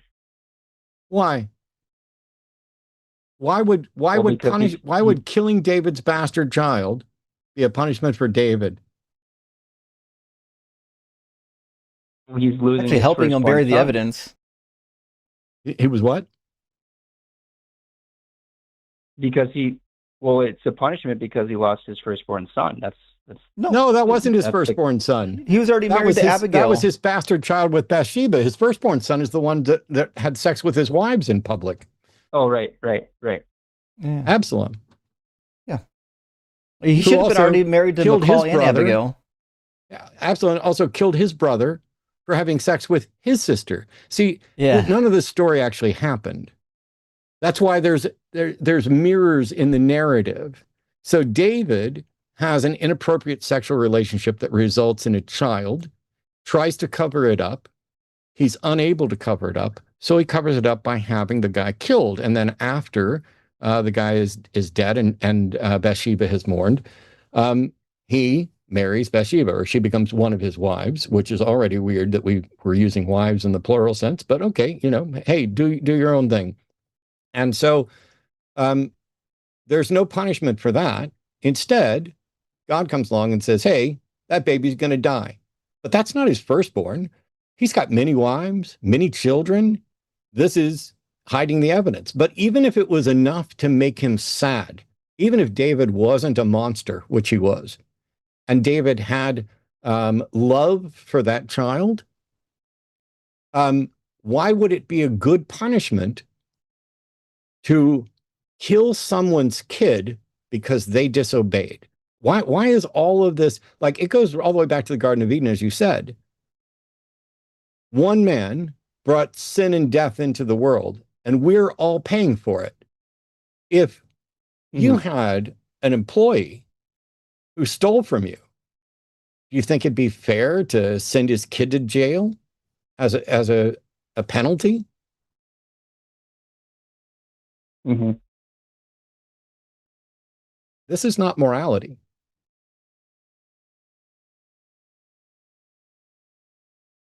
Yeah, this is not justice. I can say is, Go ahead. Sorry. No, I was saying just go ahead. Oh yeah. You know, going back to my point, God has authority over life and death, and we may not understand Prove it. why he might take a life, why he gives life, but he does. And we have to trust that he's good. And No, I don't. the way that we do that is, well, I mean, you can point to all the suffering and pain in the world, but the difference between Christianity and every other worldview is that, you know, God didn't, you know, he didn't turn his back on the suffering. He joined us in it by sending himself to Aaron, that's a lie. Aaron, that's a lie. How is that So a lie? first That's of all, the entire gospel. No. First of all, it's not the only difference between Christianity and every other worldview. But second of all, you have no evidence and no justification for believing there is a God, for believing that God Sure, didn't abandon. I have No, I'm sorry. personal I'm sorry. experience, and I also I'm sorry. have, I'm sorry. You don't. And if Jesus was God in human form, who came down and okay, gave you up can't a just say weekend, don't and then not I'm let me sorry. I'm talk. still talking. I gotta I'm still defend. talking. I'm still talking. Well, If Jesus came down, me. what was that? I was talking, then you interrupted me. I was about to explain Yes, why I believe yes. what I Welcome believe. to my show where I'm not going to let you lie. Well, So here's the I'm thing. not lying. I just want to point out. I just want to point out from my point of view, Aaron. From my point of view, because I think there's a delay. I heard you talk over Matt before he was finished, but I don't know if that's what you heard. So just to clear things up, I don't know if you guys meant to talk over each other. Over anybody. Right? I think it was an accident. Don't get mad at each other over this one. So just hold up, because even if Jesus came down and gave up a weekend, he was God before, God during, God after. There was no sacrifice, and that was a substitutionary atonement. So God makes the rules. God could just forgive everybody. God could have rules that aren't in fact unjust. God could decide not to punish people for the mistakes of their parents. God could decide to forgive people without a blood sacrifice for a weekend. The fact that your story is unique or distinct does not in any way demonstrate that it's true. And you, like every other believer and apologist on the planet, you do not have sufficient evidence to conclude that Jesus died and resurrected, and that if it happened, it's because he was divine or God. And you're just sitting here saying, hey, essentially, you want to pretend that there's free will when there's not. You want to pretend that there's morality when there's not, because God can do anything: slaughter people, slaughter babies, have people assaulted, kill them, because somebody's convinced you that God, by virtue of being the creator, has no moral culpability for what he does to his creation. Like we're just Sims that he can bat around and fuck with. Where's the evidence that Jesus was divine and that there's any salvation and that it needed to be blood? Yeah, I mean, so again, going back to my personal experience, there's that piece of it. I'm sure you don't care about that, but when it comes to the historical and archaeological record, from my research and my reading, I find it very compelling. I think that obviously Jesus was a real person. You know, he was crucified under Pontius Pilate. I think that's a pretty well established fact of history. You can't the best answer for all the circumstances surrounding Jesus to me is that he did direct based on the eyewitnesses, the apostles. What eyewitnesses? There's none. The Gospels. The Gospels aren't eyewitnesses. You have John and you have Matthew, his disciples. That's not who wrote those. But even if those were written by those people, which they're not, how does that prove that what they claim is true? They definitely were written by those guys. No, they weren't. Go ahead, Justin. Well, who are they written by then? You don't know. All That's anonymous. the problem. And the earliest manuscripts typically don't have names on them. Like P1 is the earliest for Matthew. There's no name on that one, and it's fairly complete. There's no good reason to believe that. That was pretty common back then. They didn't those types of documents. They didn't put their names on. That's wrong. And that's completely incorrect. Well, maybe you know more than I do, but from my reading, I've seen that those types of documents at that time period, they didn't typically put their name on. A lot of them were anonymous. No, they did. There's a lot of that's how we knew who wrote it, and they named their sources typically too. If you read the Latin writers, they often would name their sources the same way Eusebius would. He named his sources. They were eyewitnesses. Why would they copy off of each other? Exactly. Specifically Matthew. Why would Matthew copy his own conversion story from Mark? Oh, you mean they're getting their story from... Okay, I see what you're saying. No, but, like Irenaeus, I know he points to the fact that Matthew wrote Matthew and John wrote John, and no one didn't know either of them. Like, there's nobody at that time period that disputes who wrote those Gospels. Because of the... Yes, they are disputations about who wrote them. You would expect... Yes. During Eusebius' time, there was a lot of disputation about the authorship. Eusebius, well, that was, 300, 400 years after, right? Well, so, of course, you're going to have people dispute it later on, but I'm talking about the beginning. You would assume that there'd be people like, no, actually, no, Matthew did not. So you mentioned Irenaeus. You mentioned Irenaeus. When was Irenaeus born? Well, he was born, I believe it was 110 or something like that, 120, I believe. 130? Something like that. 130. So 100 years, pretty much, after the purported events of Jesus' ministry. Yeah. He's not an eyewitness to anything. Where's the evidence that he ever met an eyewitness or could confirm who wrote anything? Well, I know that his mentor was Polycarp. Polycarp was with John. He was John's student. That's pretty close. That's pretty close to the actual events there. So you're willing to bet that the best explanation for a bunch of stories that you can't confirm the authorship of, that scholars generally view as not eyewitnesses and not written by the names traditionally assigned to them, and it wouldn't matter if they were, because because like, for example, I'm sorry, go ahead, you talk, I'll go get a drink. You're actually going to get a drink. Do you know who John the Elder is? John the Elder? Yeah. No, I do not.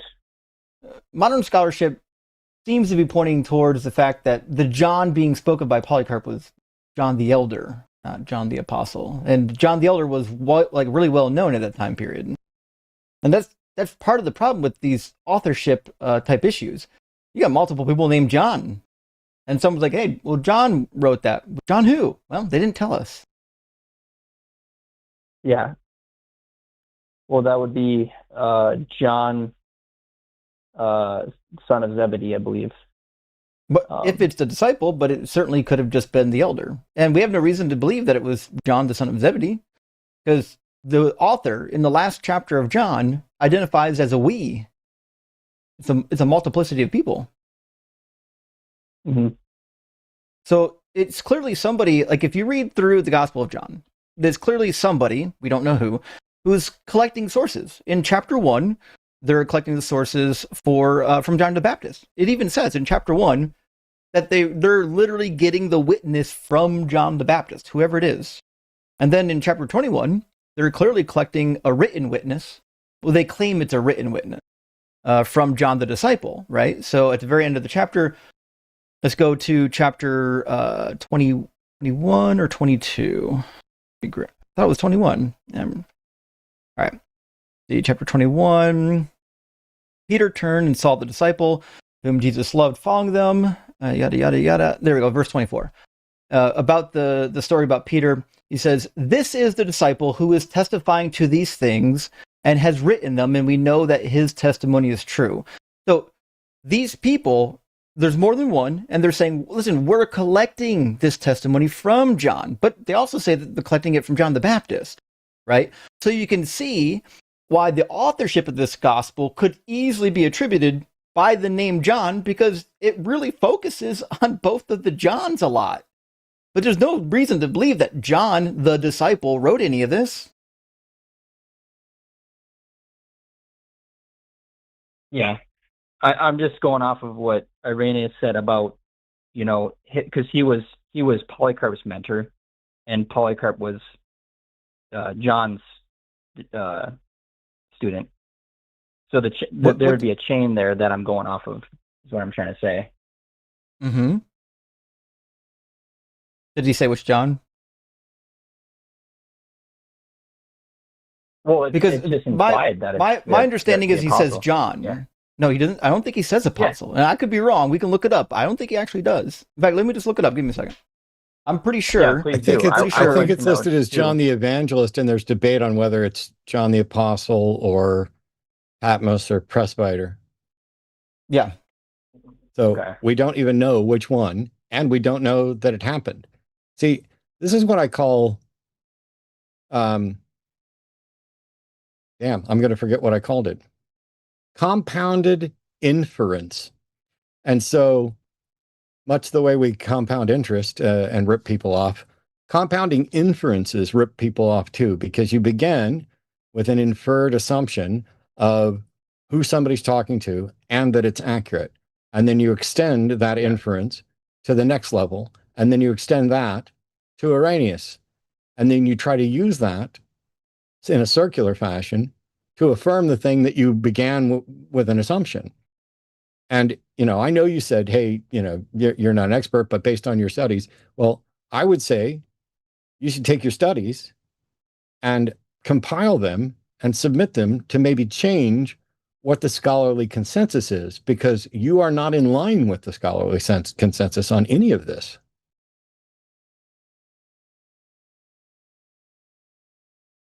Okay. I mean, I'm just going off of what I've read. Well, Aaron, I'm not saying you're wrong. There's reason to believe that Irenaeus, if you're a Christian, would have been talking about John the disciple, right? Especially if you look at the descriptions of what the person is like. The problem is it's not very conclusive, and we've got one mention, right? And remember, this is the only evidence that we have. This is the only evidence we have for John's gospel. Unfortunately, when you actually read the gospel itself would portray itself as not being written by John, right? So the gospel itself is going to be the better witness than what some guy said, in the middle or maybe late 2nd century. The witness itself is what you need. And if John wrote this, right, we have to answer some questions, right? Because remember, John was a real disciple, right? Mark wasn't a disciple. That's the brother or the cousin of Barnabas. Colossians chapter 4 says so. Luke wasn't a disciple. He's just collecting testimonies. That leaves Matthew and John as the only actual disciples that could have wrote these books, and they disagree all over the fucking place. The synoptics and John don't agree on when Jesus died, when he was crucified, what day he was crucified on, how many days it was before the anointing. Did he cleanse the temple in the beginning of his ministry or the end of his ministry? Did he get his disciples directly after his baptism or after the wilderness? Did he even do we know anything about his childhood? Gospel of John doesn't have any of that stuff and is disagreeing with Matthew all over the place. I would expect. Yeah, but why would we have stuff about Jesus' childhood when he didn't start his ministry till later? He was a nobody until he was 30, so there'd be no reason for having stories about it. Except because they knew Jesus personally. The one in Luke. They knew Jesus personally. They would have asked him about where he came from. But also there's the story of him being wiser about the scriptures when he was just a teenager. So you need that part of the story in the narrative. Here's a question. No, I acknowledge that, Luke talks about him at the temple and stuff when he's 12 and all that. I get that. I'm sure, there's going to be stories, but I don't think that was the focal point. That wasn't the point of it. Obviously they're going to. You don't think it was the point to show that he was spiritually wise beyond his years? Well, they're gonna focus on his ministry and then the crucifixion and the resurrection. That's the whole point. That's the gospel. I don't think they're going to focus as heavily on his childhood. It's not focused on heavily. It's a story to bolster him up as a miracle God-man, just like many others that were written up about. Meanwhile, Luke starts his gospel and Acts with a trust me bro con job. And John is the only place where Jesus claims to be God. Why did the synoptic gospels leave out that? This claim to be God. Well, Mark specifically says the Pharisees ask him. He says, "Are you the Christ?" He says, "I am." So I don't see how that's not claiming to be God. Plenty of instances in the synoptics where he says he's God.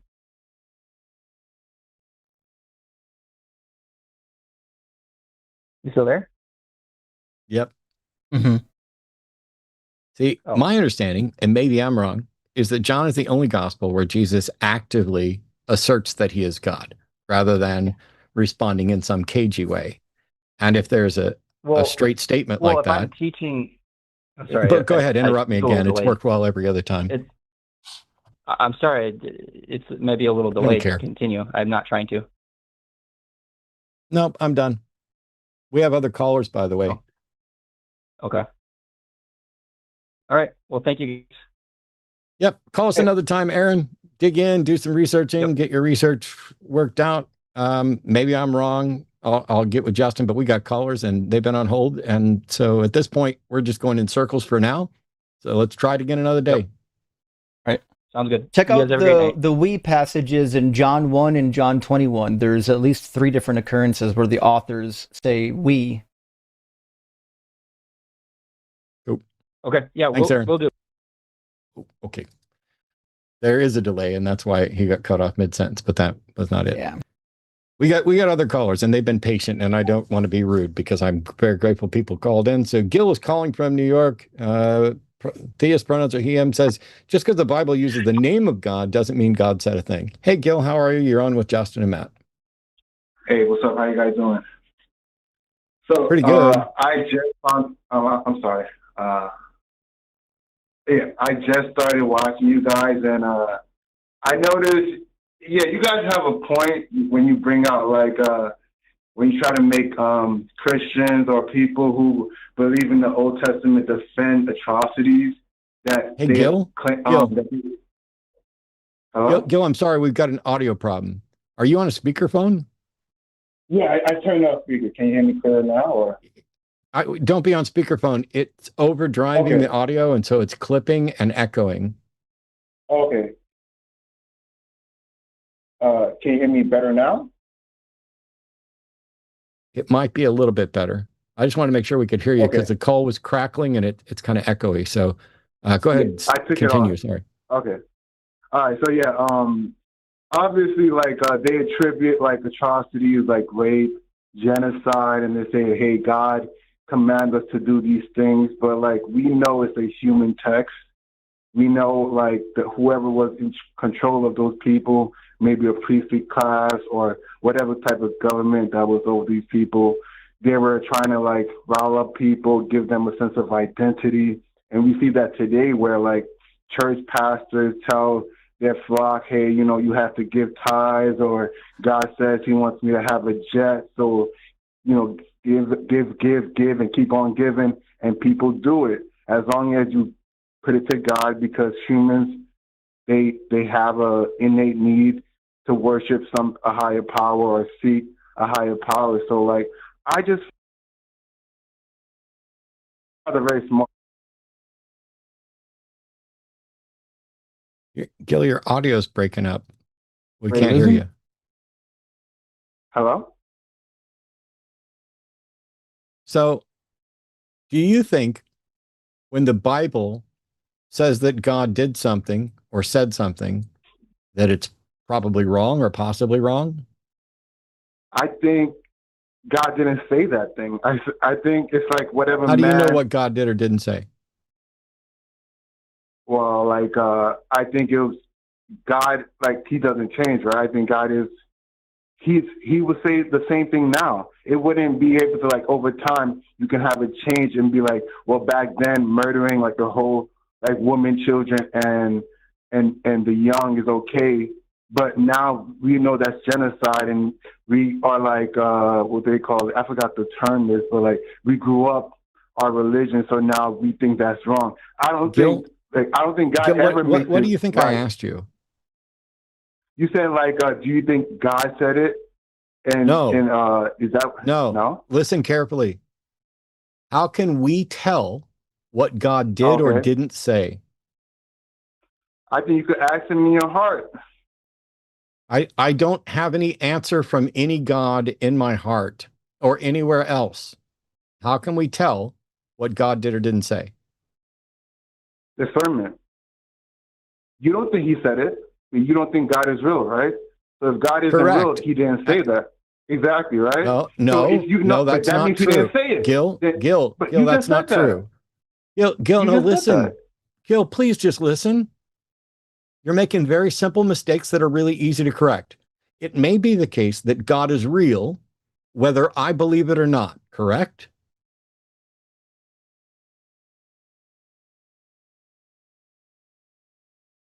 Gil? Yeah, I said, of course. We didn't hear you. You have terrible audio, and maybe that's part of the problem. So God might be real, whether I believe it or not. It may be the case that I don't believe God has said anything, and yet God did say something, right?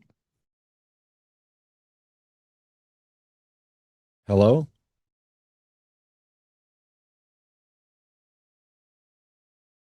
I think his connection's bad.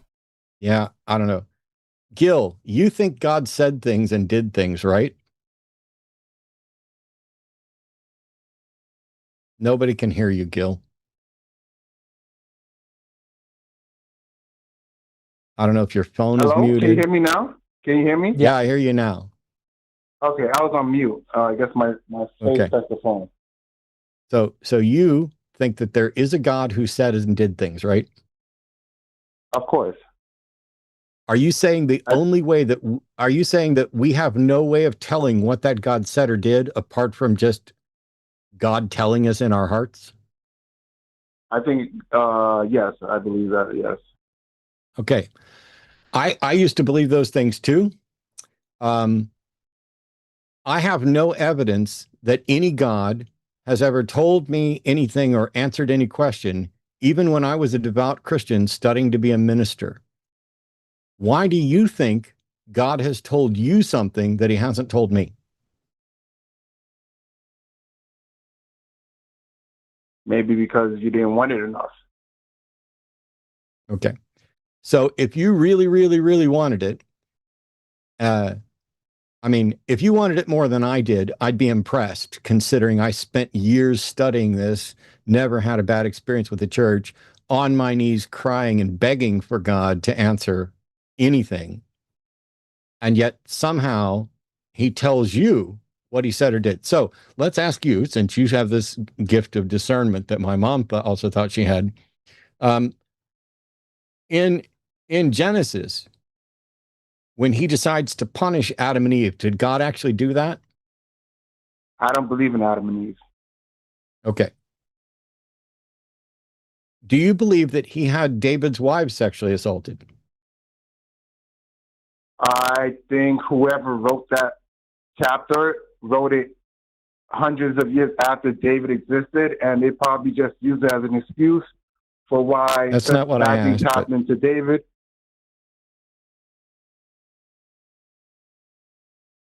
Justin, go ahead. I have a limit for how many times I'll ask questions and not get them answered. I really want to know what Gil I'm thinks answering happened. your question. No, you're not. No, you're not, Gil. You think you are, but you're not. Gil, what do you think the question was? He's saying like when he's saying, because it says in the text that God said, hey, bad things are going to happen to David's wife. God said that. That's why God allowed that to happen, right? I'm saying whoever wrote that text, it's a apology for the government. So you're going to say whatever bad thing happened it's not from to God. David. It's not. Yeah, it's like that's just an excuse for why bad things happen to David, because he did a bad thing, and they're explaining it. That's what I think. I'm sure is going on. What part of the Bible is from God? The part that probably says, "Love God with all your heart," and don't do evil. I don't think everything is from God. Why would you think that? What's your Because metric you for have to- determining what because part you came can from see it's a God? man-made text. Well, I think all of it is, but what's your like metric for determining what part was from men and what part was from God? The thing that's like that a man like loving God. I don't think a man would care about loving God or like don't do evil. Or have you not read any of the ancient texts? Everybody in the ancient Near East was, hounding on their people to give sacrifices, offerings, and appeasement to the gods, so that they can have rain, so that they have fertility, so that they can be victorious in battle. That was what the whole thing was about. Yes. And so obviously men would write that you have to do that. Say that again? I said obviously men would write that you have to love God. In fact, the Jewish people more than anybody, remember, they were the ones that were getting, their rear ends kicked around by the Assyrians and by the Babylonians. And what was their excuse? Well, we didn't worship God hard enough. We gotta really dig in now, And so the reality is that the human beings were the ones that typically came up with the idea that, well, we just got to worship God harder. So I don't have a good reason to believe that the part that says you should worship God with all your heart is the part that God wrote. I think it might be influenced. That's the only thing. Or also in the book it says like God doesn't desire sacrifices. That's in the Psalms and probably earlier in the text too. So I think that gets sneaked in. Maybe that's an inspiration, but a lot of it is obviously work of men ideas and government polls or Why would you think any of it's true? It's not huh? Why think any of it's true? What's the point? Why I think any of it is true? Because obviously some human people have some common sense, right? There's some wisdom and things there's some wisdom because you get wisdom from other people, from other generations, obviously. So why do we think any of that's from God? Huh? Why do we think any of that's from God? I mean, I got Babylonian wisdom. Because I got the God Egyptian exists, Book of the why. Dead. Why do I think any of this came from God? I don't, like I said, I don't think the whole thing, I don't think most of it's from God. I think it's just man's work. But I'm asking, why think any of it came from God? Why not 100% of it comes from man? Doesn't God tell you? Well, because there's some universal truths no matter what, right? Even in the Egyptian, I'm sure in the Egyptian Book of God, there's some things that's universal that can be applied to me. And I'm not Egyptian. So what? I'm not going to throw out everything. I'm going to read and have discernment what's true. Gil, do you not think that human beings have the power of observation? Right? For example, when it talks about in Proverbs, I think chapter 16 or 26, I forget one of those two, it talks about the sluggard, right? And it talks about how, the people who waste away and they're a slave to their bellies and to their bed, how they don't prosper. Yeah, that's how that works. It's just an observation. You don't need God for that. Well, some people wouldn't notice, some people don't have that common sense, That's why some people get scammed. That's why they didn't write it in the book. But you don't have to be very bright to write this stuff down. But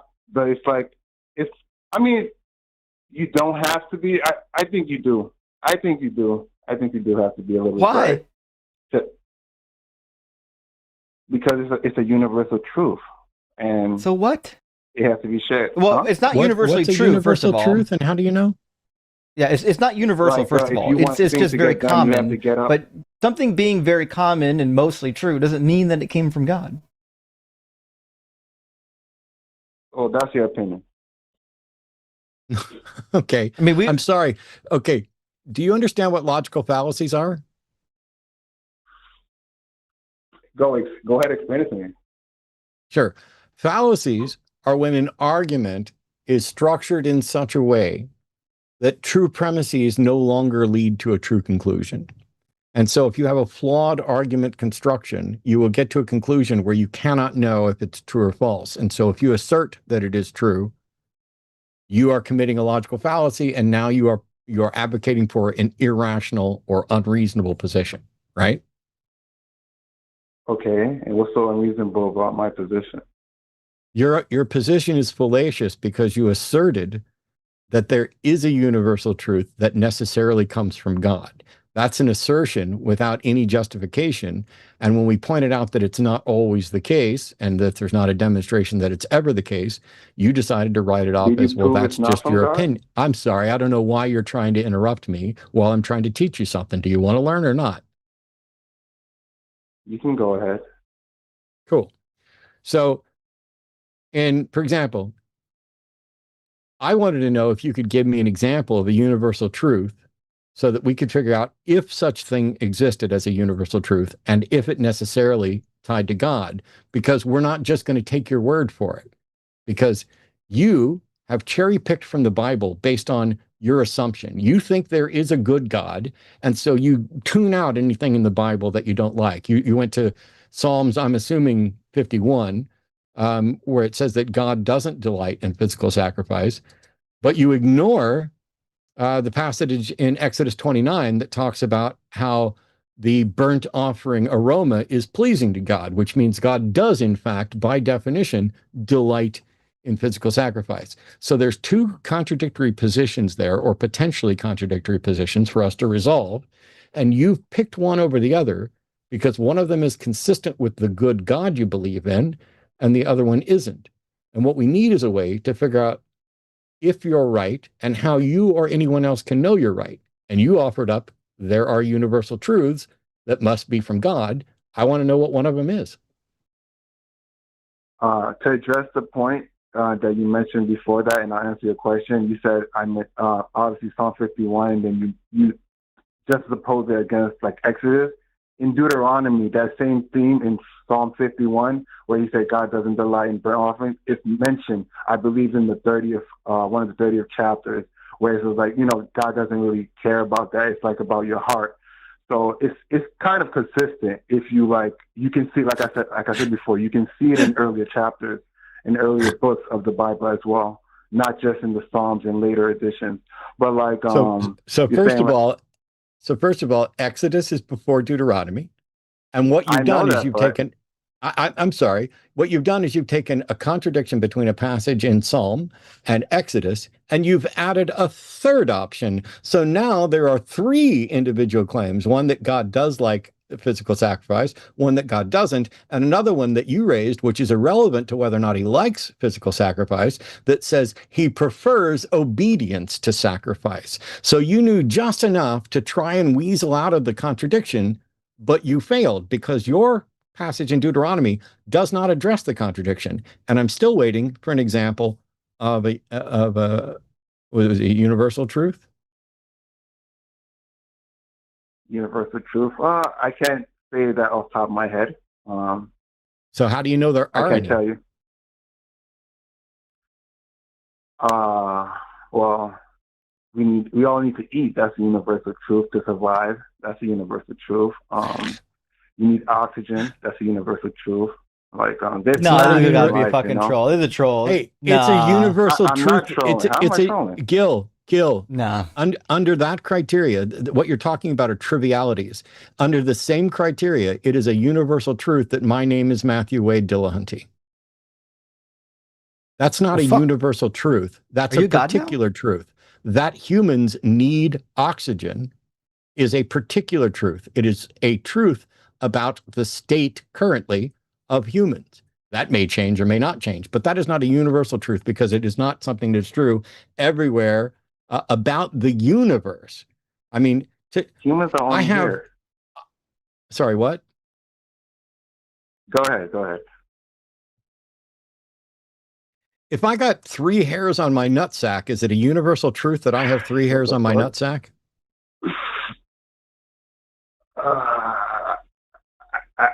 I think we're going off the path, off the beaten path. I'm sorry that the question I asked was too difficult. If I have 3 pencils on my desk, is it a universal truth that I have 3 pencils on my desk?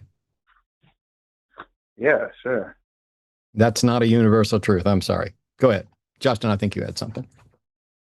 I mean, I gotta be honest, at this point, I just think he's trolling. That you need God to know Trolling that how? every human needs food. You don't honestly believe that God was required to know that you needed food. I knew that at age 5. Well, there's some people who neglect their children and don't feed them food. That don't They're mean dead. like just because. They knew that they would die without food, though. They're murderers. they? They usually get locked up. There's like actual penalties for that. Child neglect is very serious. But so they rather go to prison. Is that what you're saying? Or they just? Yeah. I don't know. Yeah, they intentionally let their children die. Even in Or they're ancient not times, rational and don't think they're going to prison or don't think about it or any number of things. Anyway, sorry. I got news for you. People knew thousands and thousands of years before the Bible that you needed food as well. It's not. But okay, I see you guys are like harping on these universal truth. My point was more like obviously the Bible is a man-made book, and like you guys always seem to attribute all the bad things that they're saying on like God instead of just doing it on the people. Gil, who's in charge. Gil, I won't bring up the Bible at all if you don't want to discuss the Bible. All I wanted to know was, how do you know what God has done or said? And how can we know what God has done or said? And you have failed to present any sound epistemological standard by which either of us can know that there is a God or that God has ever said or done anything. And the fact that you won't let me finish a sentence without trying to interrupt means you don't care to learn. I don't have to mention the Bible. We mention the Bible for the people who believe the Bible. You don't believe the Bible. So where does your concept of God come from? Because it's obvious that God is real. It's obvious. It's obvious. So the rest of us are just stupid that we're missing something obvious? You believe. Don't even act like that. You used to believe. You used to believe in God. I used to believe, and then I realized I used to believe.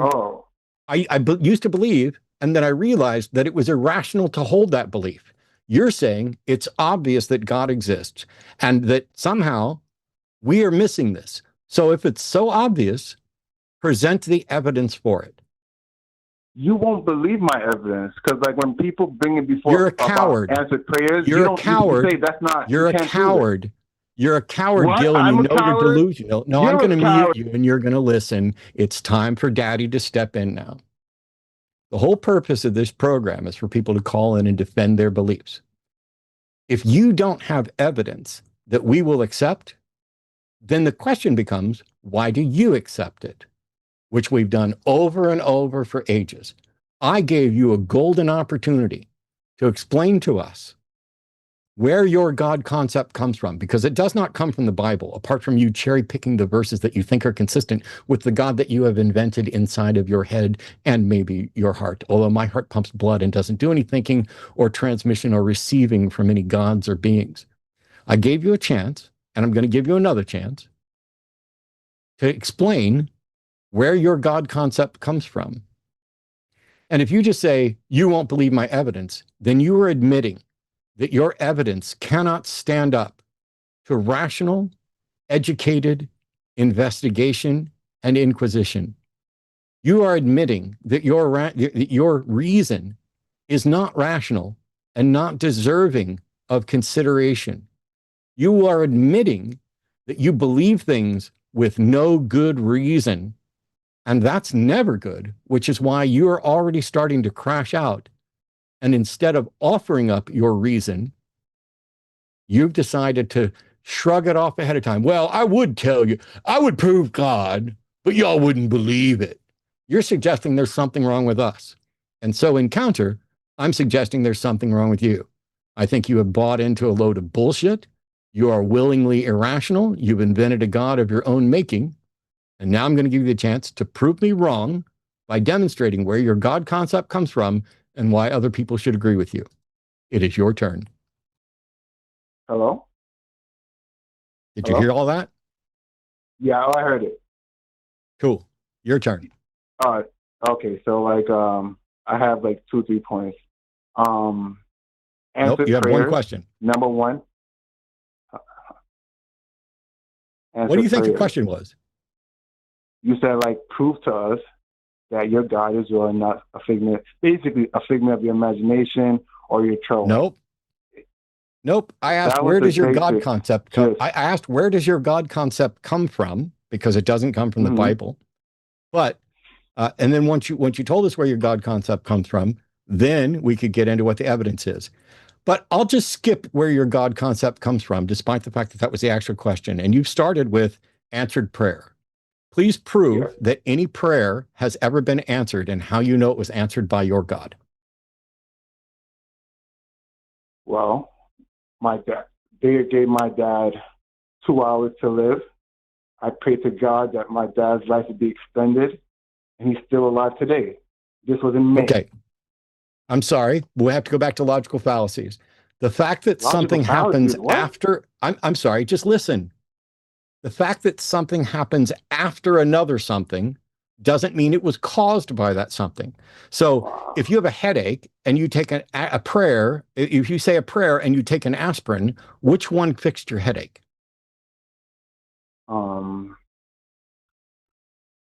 That's not the same thing at all. I'm sorry. I'm afraid that if you're not going to honestly engage and answer questions, you're not only not going to learn, but you're going to keep looking foolish. The answer is that if you say a prayer and take an aspirin and your headache gets better, you do not currently have a reason to attribute either the prayer or the aspirin as a causal factor in relinquishing your headache, because your headache might have also gone away independent of that for some other reason. So if you you're prayed equating for your that dad to get, I'm sorry, I don't know why you're talking over me. Do you give a fuck about not looking silly?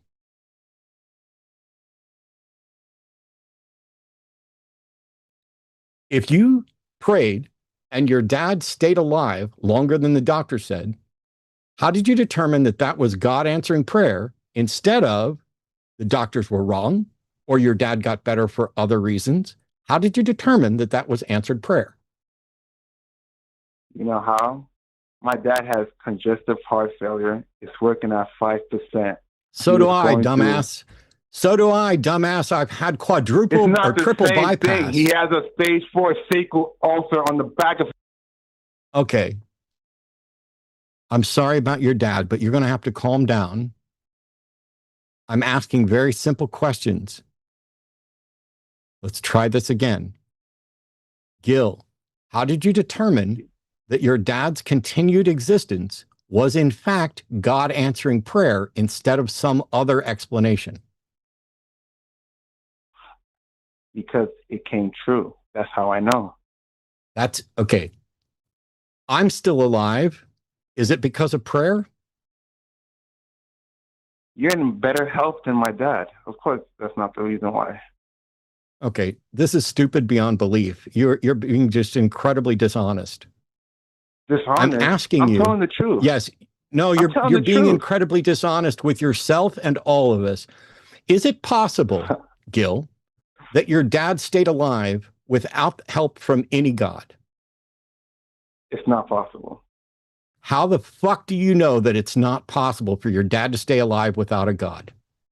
Because you don't know his state. I don't, you look, oh my, Gil. You're saying it's impossible that your God is still alive without help from God. Where is your evidence for that claim? Well, that's my belief. I don't give a shit what your belief is, Gil. I want your evidence. I know your belief. Okay, I'm going to mute you, and you're going to listen again. It's time for Daddy to come in, and we'll have to go to kindergarten, yes or no questions only if you don't stop. I asked you what you believed. We already know what you believed. We're asking why you believe it. And when you give bad reasons, we're pointing out why those reasons are bad. When you get cornered and you realize that you do not have good reasons and that you are saying shit that you cannot back up, then your answer shifts from I have reasons to, well, that's what I believe. Nobody gives a shit what you believe, Gil. You can believe that your dad was saved by magic invisible elephants who came in and hand pumped his heart through transfiguring experience, and that wouldn't make it any more true than that a God did it. We're looking for what the reason is to credit a God, let alone So here's the thing. People get better and people die. If we want to know why people get better, we need to make a list of potential candidate explanations. Like maybe it was the treatment. Maybe something went into remission. Maybe the doctors were in error. Maybe, and then you list more and more. I need you to come up with a reason why God should be considered, not just required by you, but why should God even be considered as an eligible candidate, possible explanation for why your dad is still alive? What's the reason for that? I'll say it this way. I don't think you're a great. You debate from a very evil point of view.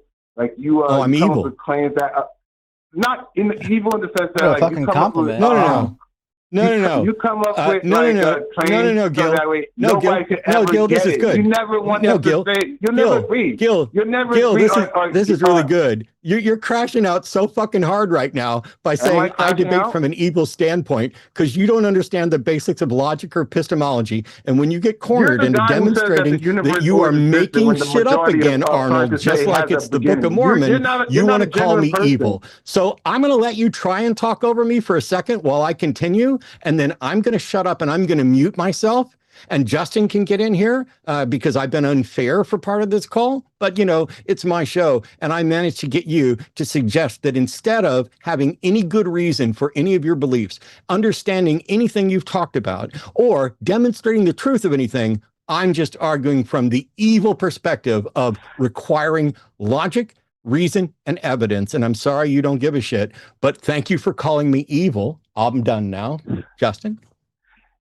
Gilma, Matt's getting towards like a basic epistemological question, which is, if you have something that you can't explain, then there's a couple things you could do.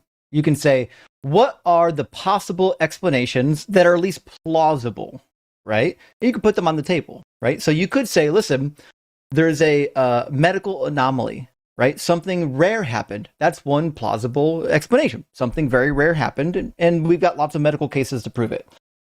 You could say, well, there was some sort of divine intervention. However, that's where the fallacy comes in any type of an argument, because before you can say that it was responsible, the thing that did it was supernatural, you would first have to prove the supernatural before it becomes an option to pick. You see what I'm saying? Like, if I said, well, obviously the reason why my father survived his, triple stint, bypass was because of the life-granting unicorn. Well, that's nonsense. I would have to demonstrate that the life-granting unicorn exists before it's a plausible explanation. Just like if you lost your tooth and put it under your pillow and it shows up gone the next day, you need to demonstrate that the tooth fairy is real before the tooth fairy becomes a plausible explanation for your missing tooth. What's more likely, the tooth fairy existing or a human being taking the tooth? We've got lots of priors for medical anomalies going away on their own. We don't have any priors for gods. Okay. Hey, Justin, can I ask you a question? Do you think it's plausible for me to give all the medical data that you would need to prove that, like, a miracle happened with my dad's? Like, do you think it's plausible that I can give it to you over the phone? Or, like, give you the written testimony of, like, all the doctors and nurses who literally set the family around, said he doesn't have time to live. And this is multiple doctors. This is 2 years in a row. He has episodes where they're saying, in this day, not even like we giving him 3 weeks to live, this day he's going to die. Do you think there's no way I can plausibly give you all that information right now? He wants me to. That's why I say he comes from like maybe the word I use was wrong. Evil is wrong. It's like it's almost impossible to. I can like he can come to New York. Hey, buddy, Gil. To the doctors and nurses. Yeah. How old is your father? My dad is 69. Okay. And how long do you think he will live? Say that again? How long do you think he will live? If I have to go based on doctors, he can go any day. Okay. So here's my situation. I was in a similar situation. My father passed young. He was 66. I had to watch the same process. He had all kinds of heart problems, and then eventually cancer got him, and we didn't know how long he was going to live. Here's the deal, right? No, God didn't step in to save my father. And now it might be interesting that your father is, beating the odds. It happens every day. The real question at hand is, one, how is God stepping in to give him 5 more years of life? But why would God do that when there are 3 million children that are going to starve to death this year? Just starving to death. There are millions more of children that are going to die from diseases that are completely preventable, or that God didn't have to let be in here anyways, right? Why think that God is so concerned about preserving your father for a couple of years when he's already lived quite a bit of his life? But these poor children, their mothers, dying, watching their children starve to death, pleading in tears for just fucking a morsel of food, and God's like, I ain't got time for that shit. Do you understand why it seems so implausible? No, I blame men for that. That's men's fault. Why? That's men doing sanctions on different countries. No, it's not actually. People to starve. Nope. That's not. God rained down manna in the desert. God brought quail out of the sea. Is God all powerful? I don't know. Did God design the earth? Could he not have designed the earth and human beings so that we didn't require so much food? We could do photosynthesis with the sun and there'd be fruit and vegetables just growing naturally everywhere? Couldn't he just do that? That's like, you can also say, what's her name? J.K. Rowling could also make a Harry Potter book where Harry Potter's parents didn't die from Voldemort. Like, I don't think it's like up to us. God can do anything. But he decides to do it this way. Which means either he's a monster, or more plausible than thinking we have this monstrous God that just likes to see people suffer. What's more plausible is that we're just a product of chaos. We're a product of biological evolution. Say that again? The last part cut off. So what's more plausible, right? That there's a God who loves to see babies suffer, right? From bone cancer, from starvation, from fucking Lesch-Nyhan syndrome. What's more likely, that God exists, or that there is no God, that we literally have just manifested from within the universe, which is actually mathematically probable, and we're a product of chaos, which is why all the suffering is here. Suffering's here not because there's a God that loves it. The suffering's here because there is no God. A real God who actually loved the creation would want it to stop, the same way a real parent would want their children to not suffer, the same way you don't want your dad to suffer.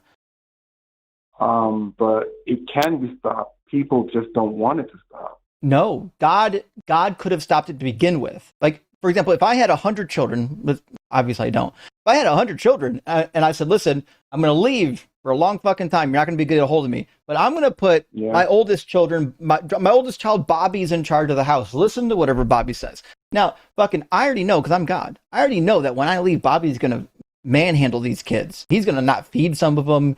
He's going to kick some of them out of the house. Some of the babies he might just off because he doesn't want to take care of them. I know Bobby's going to do that because I'm God. I already have the knowledge. If I do that, am I the asshole knowing that that's what's going to happen, or is Bobby the asshole for what Bobby did? Well, like, I don't know, like, even in the Bible, does it say that God is all-knowing? I don't know where you're getting this theme. Kind of. That God has to be all-knowing. It does in 1 John. 1 John says that God already knows what's in your heart because he knows all things. The problem is that's a contradiction, because in the Hebrew Bible, God doesn't know all things. Genesis 22, he doesn't know all things. He doesn't know if Abraham's going to follow through. Genesis 18, he says he has to come down to see what was happening in Sodom and Gomorrah. Then he says, then I'll know, right? So he doesn't always know everything in the Hebrew Bible, but in the New Testament, they paint him to know all things. Another reason why this book is incomprehensible. Yeah, I agree. It's obviously the work of men, but like, right. So why I'm hold not on to basing God? my knowledge of God off the Bible. Like, to me, it's just like I just have an innate belief that he exists and he answers some prayers. I don't say all prayers. I don't think he answers all prayers, but I think he answers some prayers if you seek him enough and care enough. But why? He will.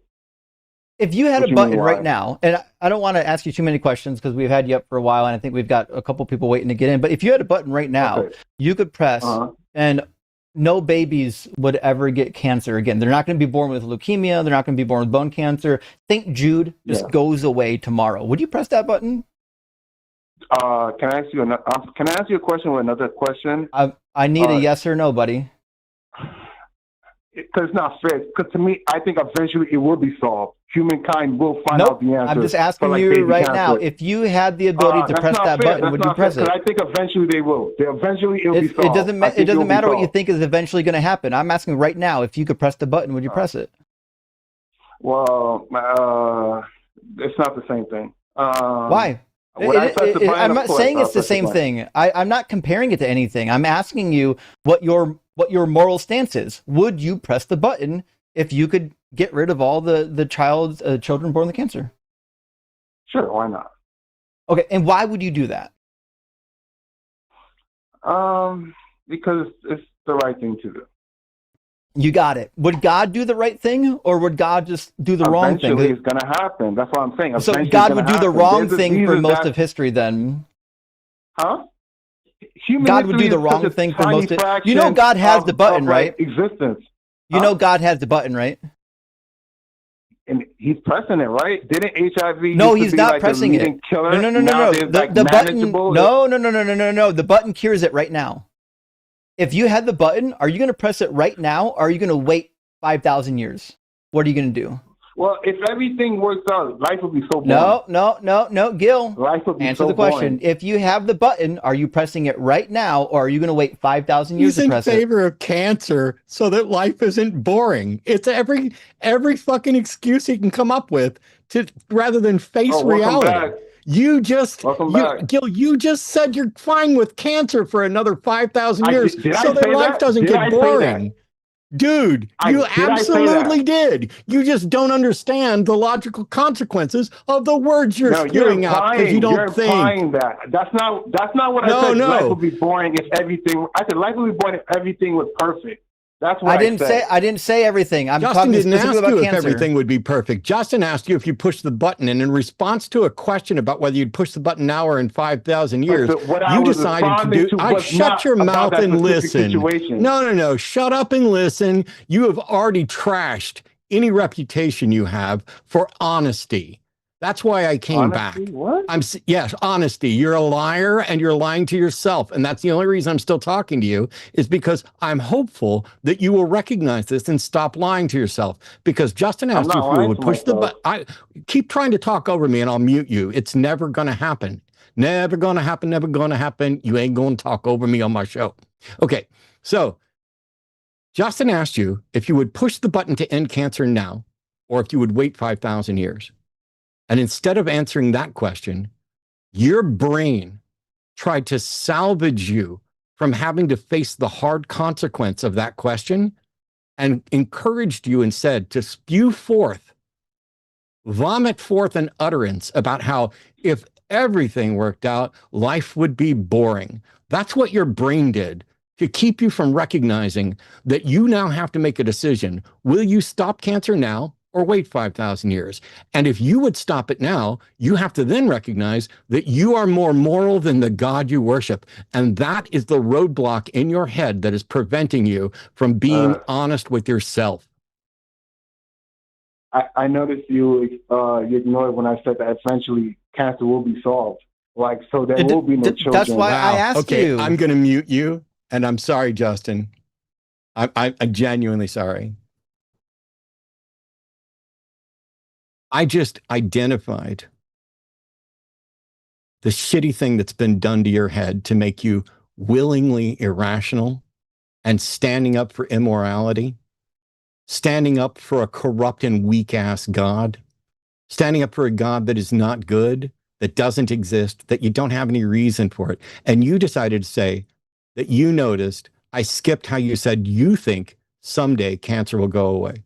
I skipped it because we'd already addressed that Justin already pointed out, we don't care if you think cancer will eventually go away. And whether it eventually goes away was already addressed in the question, cowardly lion, of whether you, with a button, would make it go away now or in 5,000 years. And the fact that you think God's eventually going to push the button was the entire point of asking you that question. Because if God has the button now, God could push it now or in 5,000 years.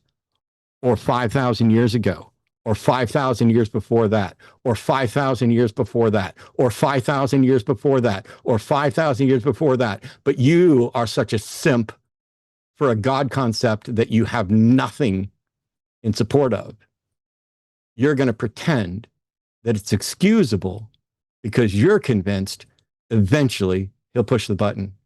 If there was a guy who was beating your mother,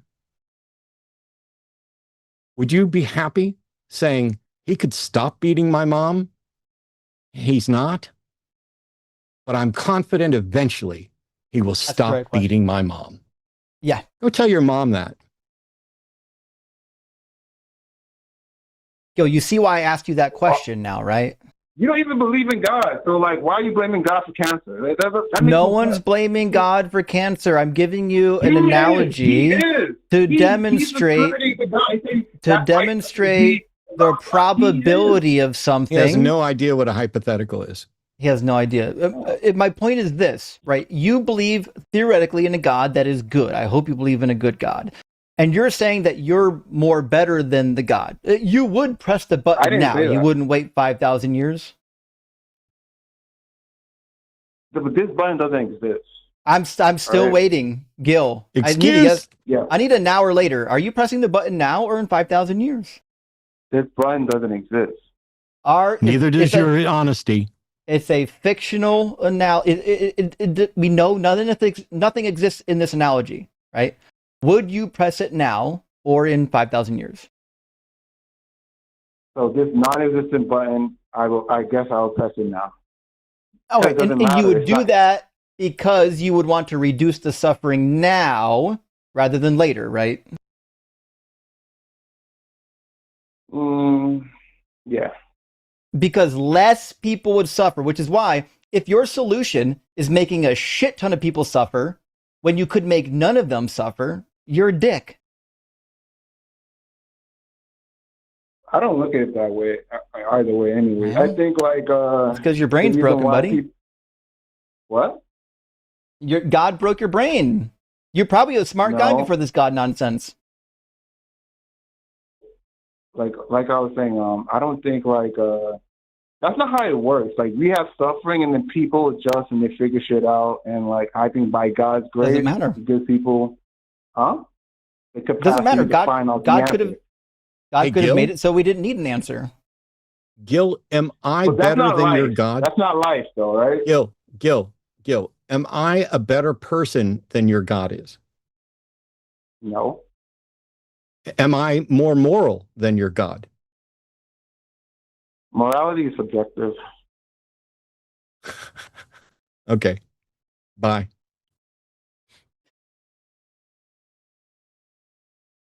I guess. Bye. I just meant for me. I'm sorry. I thought I was going to get somewhere, but you have a way of avoiding. Subjective? I'm sorry. I'm still talking. You have a way of avoiding any consequences, any hypotheticals, any abstractions, anything that might help your brain process what you're actually saying and advocating for. You are fine making excuses for a God that doesn't exist so that you can keep thinking you've got a magical friend that's looking out for you. And when he doesn't look out for you, you just lie to yourself and say, eventually he will. If God treated your mother the way he's evidently treating the world, according to you, I think you'd be pissed. I would. Gil, do you mind if I ask you a final question? Go ahead. We talked a little bit about David. Were you listening to the conversation about David and his 10 concubines getting sexually assaulted? Yeah, I believe I heard it. Yeah. Sure. Do you think that story actually happened? I think you said it didn't happen, right? I said if it did happen, it's whoever wrote that chapter or those books, they're giving an excuse for why, like, because David did something bad, so something bad happened to David, right. And they're just writing a government, like, it's like propaganda or whatever. It's like, it's not real. I don't think none of that's real. All right, fair enough. Okay, this is where things are going to get weird, right? Because you told me that you think that this was just written by men because it doesn't sound like God would do that kind of thing, right? But now you're telling me God would just make babies suffer for no reason for thousands of years. Did I say that? So it sounds to me like God would actually rape these women. What? Why would if your God is willing to cure cancer, but not cure cancer. Right? He has the button. He could cure cancer. He could have made it never a thing, but he decided to do the baby cancer anyways. It sounds like the God you believe in is enough of a dick to have these women raped. I don't see whatever your measuring stick, whatever your measuring stick for how you judge God in the Bible, you're not using that stick unilaterally. You're not using it everywhere. You're using it when you want to use it. Because like I don't think God came down on earth and raped these women, and I don't think God told somebody that. Okay, why don't you think that? Why don't you think he did that? Because like, why isn't he doing it now? How do you know he's not? On earth and raping women now. How do you know he's not? Oh my! You think that's happening? Are women still being raped by men? Was Absalom a man? Yeah. So how do you know that the women being raped right now aren't being raped because God's putting them up to it? That doesn't even make sense. So I guess all the in evil the story, in the world is because he God causes. Is making people evil. No, I didn't say all the evil. I said the rape. So if God is not willing to save the babies, why do we think that he's going to save the women?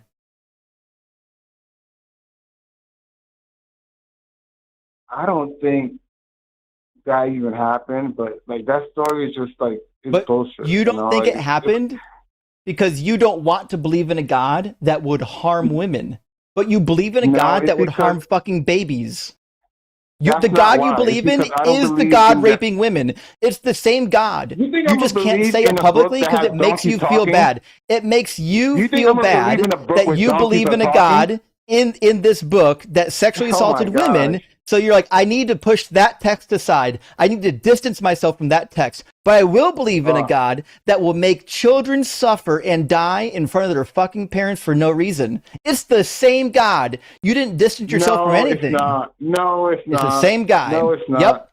No, it's the end of the fucking Scooby-Doo movie, and the mask comes off, and it's fucking Yahweh the whole time.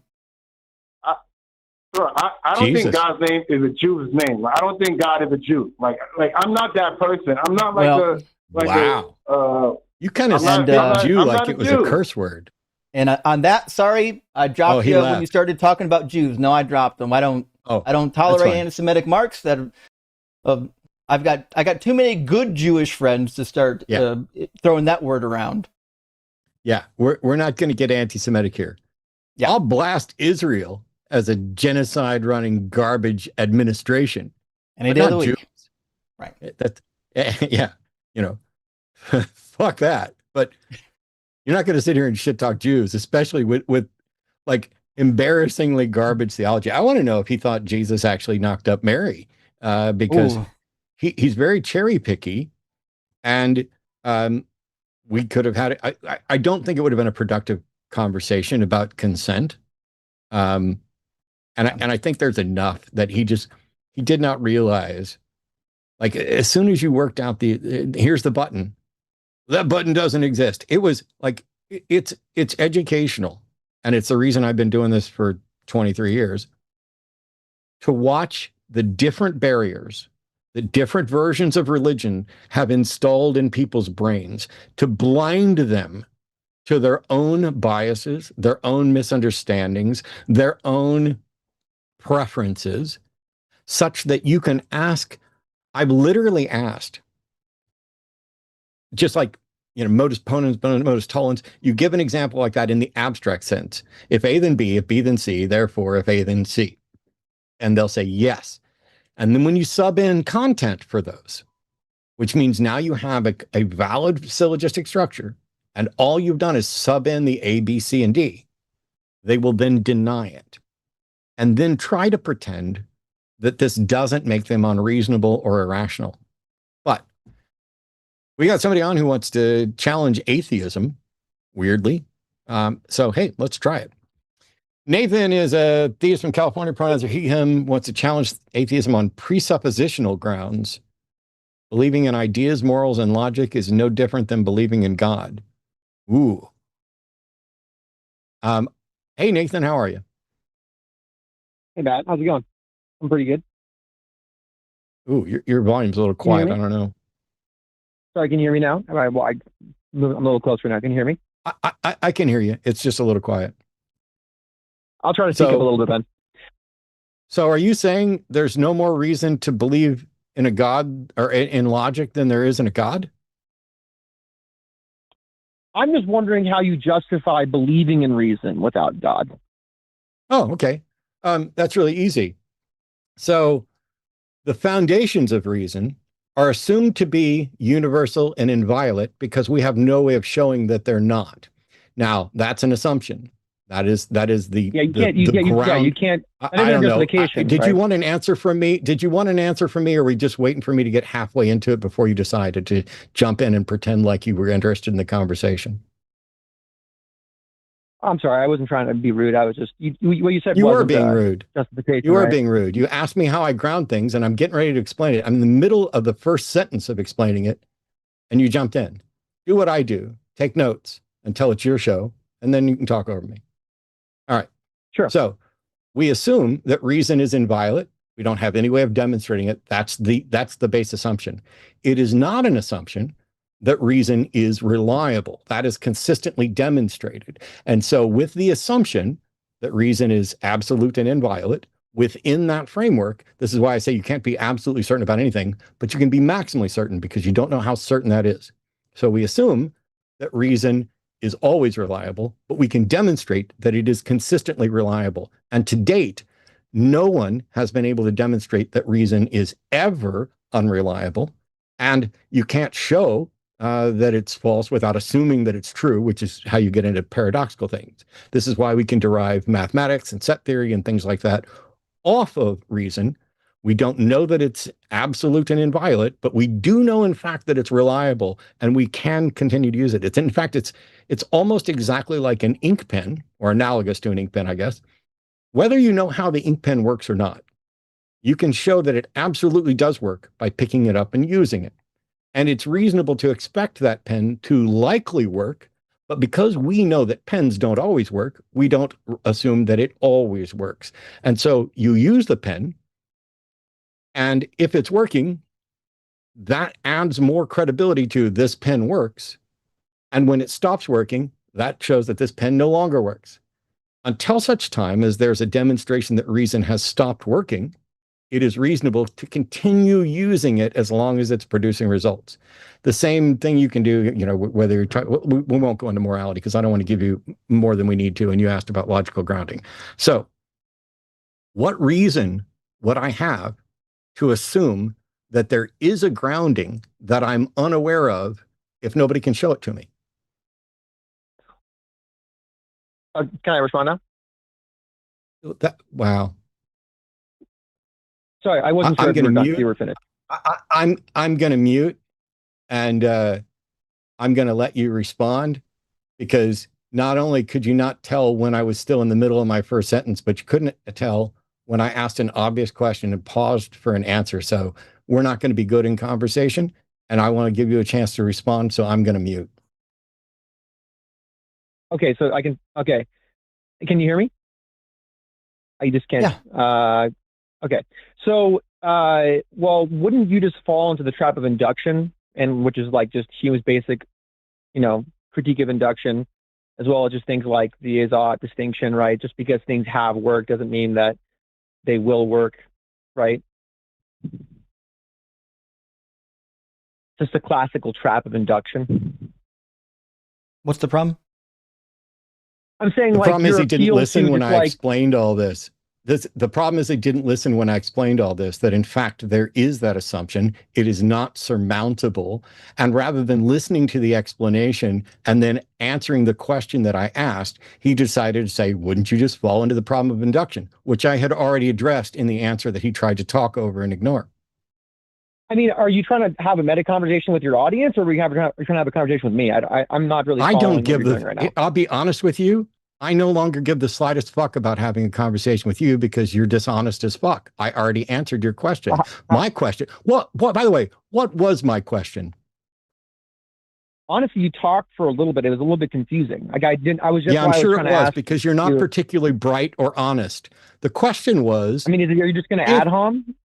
Yes, I am going to ad hom, but my arguments are not ad hom. My ad homs are not fallacies. They're Can you repeat your assessments of argument? your dishonest. They're Can you repeat assessments your of your argument in dishonesty a very and your brief? character. And I'm schooling you like a little girl right now. So the question was, and I don't mean that in a sexist way. I mean, because that I know is probably going to irritate you more than others. The question was, if I have a consistent demonstration that reason has not failed, what reason would I have to assume that it could fail or that it needs a justification for me to rely on it? That's the question. So you asked me a question, not made an argument. Is that what you're saying?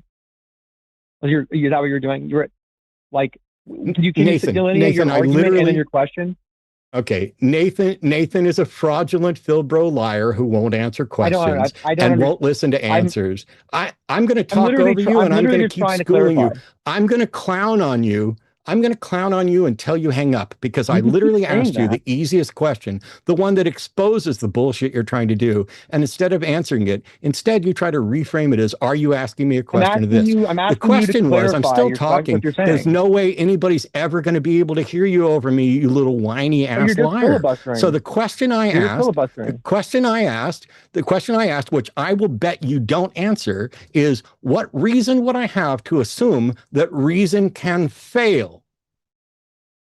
What reason? Well, literally the problem of induction is the reason of how reason can fail. What reason would I have to assume that reason can fail? How is the problem of induction not a challenge to the reliability of reason? I already demonstrated when I answered this initially that the problem of induction. Then respond. I'm sorry. You're going to shut your fucking pie hole, and we're going to do this all over again. So sit there on hold and listen carefully, Nathan. We make an assumption that reason is inviolate. We have no way of demonstrating it. This is literally what I said. I know because I have it written down here. That is the assumption that we make.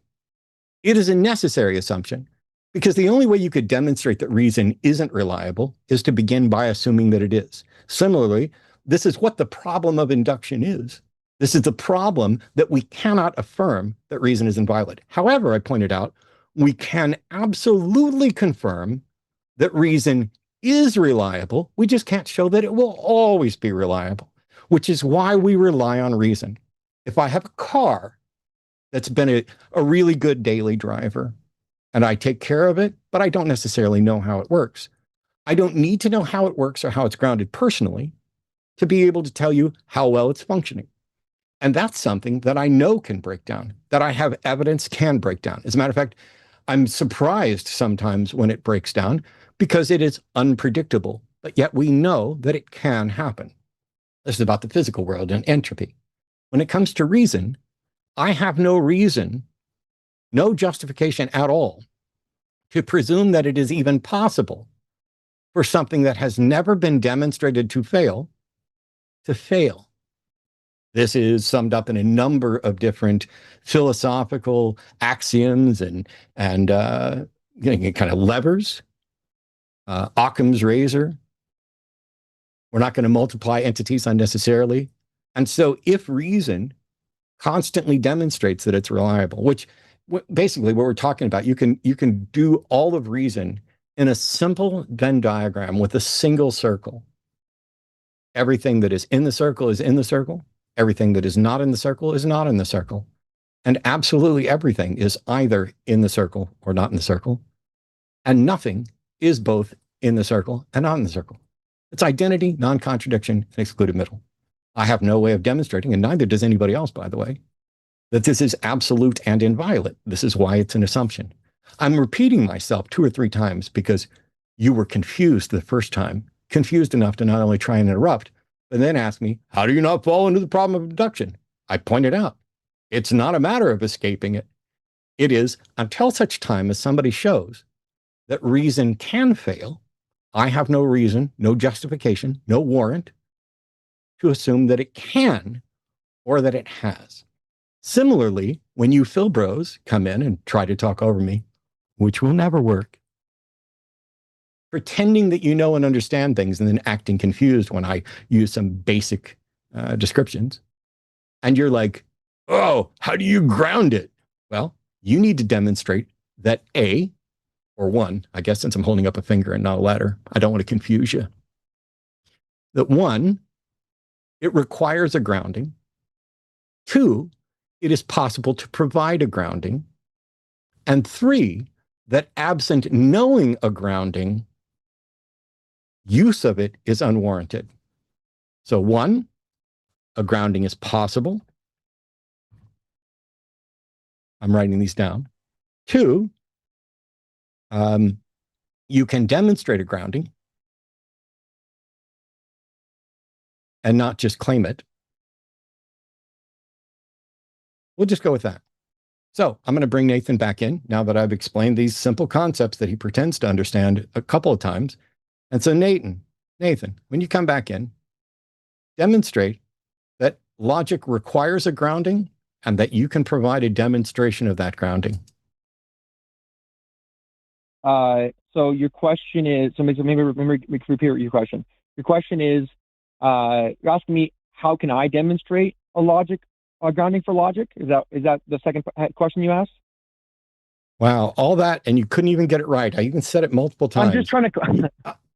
You just talk you talk for Nathan. You talk forever, and I'm asking you a clarifying question. Okay, I'm going to mute you again, Nathan. You get to sit there quiet. Welcome to school. School's in session. Daddy's going to play you a little game because I love batting you little Philboros around. Here we go. For the fourth time, I even typed it in. I'm just going to, just because you're so simple-minded, I want to make sure that I only ask you one question at a time. I've already done this a couple times. We all already know that you are dishonest and that you are not actually interested in actually demonstrating a case. The question that's literally above my head, if you look at the screen, is what reason would I have to think or to assume that reason can fail? However, the first question is, can you demonstrate that reason requires a grounding? Yes or no? Yes or no? I'm not kidding when I say this. Yes I'm or not no? kidding when I say this. Yes or no? Can I finish talking? Yes or no? Your question. Okay, I'm going to mute you again. Hey, everybody, let's put up a poll and see if Nathan's ever going to get to say anything if he continues to refuse to answer the simple questions. Nathan, you've been put in kindergarten where you only get to answer with yes or no questions. And until you do, I'm not going to let you get back to your script. Okay? So buckle up. The first question, which requires, I kid you not, requires, because of how you behaved, a yes or no answer. I'm going to ask this. I'm going to unmute you. If I hear anything other than a yes or no answer, you will not get to speak and we will end the show. And you will go out as yet another dishonest interlocutor who only wanted to try to spew out some nonsense rather than actually engaging in conversation. So here's the question. Can you demonstrate that reason requires a ground? Matter of fact, I hope you can see the screen. We're going to make it easy. I'm going to put right up on a chalkboard for you, right above my head. Can you demonstrate that reason requires a grounding? That's a yes or no question. We will only be accepting yes or no answers. Here we go. Let's unmute Nathan and see. Have we got to pull up on whether he's going to crash out? Here we go. If grounding, so yes or no only? I'm just thinking real quick. Bye. Hey, Justin, how you doing?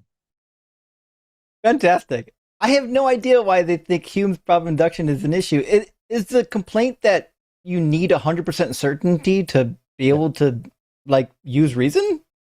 There are problems in philosophy that we don't currently have answers to, and the Phil Bros believe they do, and they believe those answers are God. I had more jotted down in case we went beyond the logic and the pen, but since I couldn't get a yes or no answer, atheism is the state of not being convinced that a God exists. So there are philosophical unsolved problems, like the problem of induction, and paradoxes that have no apparent solution. That's something Andrew Wilson should learn, that a trilemma can't be true. So maybe you shouldn't run around asking, when you're presented with a trilemma and you're like, yeah, but is that true? Maybe stop focusing on whether or not somebody's eating pussy and learn a little bit of logic. And then That maybe you could word argue is way out not of a wet in his paper bag. vocabulary. It's so strange. But so we don't solve gaps in our knowledge by appealing to a God, and we don't solve gaps in our abstract assumptions where we seem to be prevented from further inquiry by appealing to a God. So if you want to say that logic requires a grounding, you need to describe what a grounding is and why reason, logic, requires a grounding. Until then, it's not justified to believe that it requires a grounding. The next step then is, can you demonstrate a grounding and that it is whatever God you're advocating for? Because as far as I can tell, this Philbro stuff is a mix of somebody took a philosophy 101 class, somebody ran across some problems, somebody started listening to guys like Inspiring Philosophy and others who are more knowledgeable on this than they are, but not any more honest, and not able to present any more evidence or argument for their positions. And so I'm sitting here saying, you and I disagree on whether there's a God, not me and Justin, but me and whoever, me and Phil Bro, if we assume they're honest about God. So me and Phil Bro, we disagree on whether or not there's a God. And the Phil Bro is convinced that God serves as a grounding for logic. And that allows them to pretend that they're not part of the same philosophical problems that the rest of the world is, that the robust, scholarly philosophical community recognizes. They are as dumb as Andrew in thinking that a trilemma has a truth value and that they've solved the problem of induction by appealing to a magic man without any demonstration that a grounding is possible, needed, or that they found it. And that's why, for all of you who end up engaging with these people, I mean, I've done this for years. I was listening to some guys, Seth and others, interact with a Phil Bro the other day, and I really wanted to jump in because they have a script and they will never present any justification. Their entire line of attack is exactly what we saw from the creationist. Creationists can't demonstrate that there is a God who created anything. They cannot. The people who advocate for the supernatural have no way of demonstrating that the supernatural is real, that it can interact with reality in any detectable way, and yet they want to appeal to it. And so what they did was the spiritualist advocates are appealing to anecdotes and ghost stories and flying trash can lids a la Mike Lacona. And the creationists, because they don't have good evidence of their own, are relying on attacks on evolution as their primary thing. Well, evolution can't explain this. Well, evolution can't explain this. And then every time we find more and more about what evolution can explain, it gets more specific. Well, it's not robust enough to explain that, or it could do this and this, but not that. And every time the question then is, how do you know it can't do that? And for some of them, for young Earth creationists, the answer is time. If the universe hasn't existed for long enough for evolutionary processes to take place, then yes, that would be a big problem. And that's why some of them hang their hat on a young Earth. Phil Bros are doing the exact same thing. They can't demonstrate logically that their God exists, but they want to assume it as a solution to the problems. So instead, they will poke holes in other models. Here's the dirty little secret. Everybody keep this, put it underneath your hat every time you're with a Phil Bro. Atheism does not posit a solution or grounding for logic. That is not a failure of atheism, because that is not part of atheism. There is no worldview there. So whether you're an atheist or a Christian, you have no justified position advocating for a grounding for logic. But if you're a Christian and a Phil Bro, you might have just deceived yourself into thinking that you need that so that you don't have to answer the same difficult questions that you want to put other people to. And the rest of us are out here saying, I don't know. I don't know if reason is absolute. It might be, for all I know. It's never failed. Nobody's ever demonstrated it failed. And so until such time as somebody shows me it can fail, I'm not going to waste any of my time worrying about if it has. It's really easy. It's just like the pen. I'm going to pick up that pen. I'm going to write with it until it stops writing. And if that pen writes forever, it is a pragmatic assumption that it is going to continue writing until I have evidence that it won't. For pens, we have that evidence. I have to buy new ones. They wear out. I've got one here. Probably won't write even though there's still ink in it. That's how old that one is. We do not have the same evidence and justification for thinking that reason could ever fail. When we do, then we'll need to ask them why. Because they think the answer is it can't fail because God won't let it fail. Cool story, bro. But we're not just going to take your word for it. That's why when I asked, can you demonstrate this, yes or no? Anybody who actually could demonstrate it would have quickly and easily said yes. And that's where the Phil Bros are a waste of everybody's fucking time. We got super chats. Let me get set up for supers. I think Josh Ben is first in, right? Yeah. Yeah, you go ahead. You can read it first. I'm scrolling. Hey, Josh, thank you for the super chat, buddy. He says, question for both hosts. Why is consciousness used so much by Phil Bros when they call in? Why do so many think consciousness proves the existence of God? Well, there's a number of different things they'll plug in rather than consciousness, but consciousness is one that they like because they want to find something that isn't physical. And they think consciousness is not physical, right? And they'll say, well, because we have this stuff that's not physical, it's not part of our physical world, it needs to be grounded in something else that is not physical and immaterial. And they'll say, well, obviously it must come from a mind. And obviously it must come from a non-material mind. And so they're like saying, well, we have this thing and it must be grounded in something like it. The problem is it's not clear at all that the mind is not physical. In fact, it seems to just be brain states in your brain. But the other thing is, even if it wasn't non-physical, there's no reason to think that it came from a mind, like an immaterial mind floating out in the universe. It actually could have just evolved. We wouldn't know how it had evolved, but there's no reason to think that it couldn't have evolved. That's what I would say. I got a weird issue. My YouTube thing is acting up and won't catch back up to the live. And I also didn't see chat. There we go. We got it. All right. I will start posting these up. See, I just sent. Oh, I'm on a delay. There we go. All right. I'm all caught back up. Greg Markowski. Hey, man. Good to see you. $10. Thank you so much. That's incredibly kind. And it's always good to see you. People should tell self-proclaimed ancient Greek culture experts that men played all the parts in Greek theater. Women's parts weren't played by men were played by men in drag. That's gone on brought a huge chunk of history in lots of different cultures. Yeah. But it's mostly because they were gay. Well, that was, sometimes that was true. Yeah. Well, we'll talk about Nero later. Shirley Temple Black, good to see you, my friend. Thank you for the super chat. It says, Matt and Justin can't wait. Well, listen, we're glad you're here. Thank you for being here.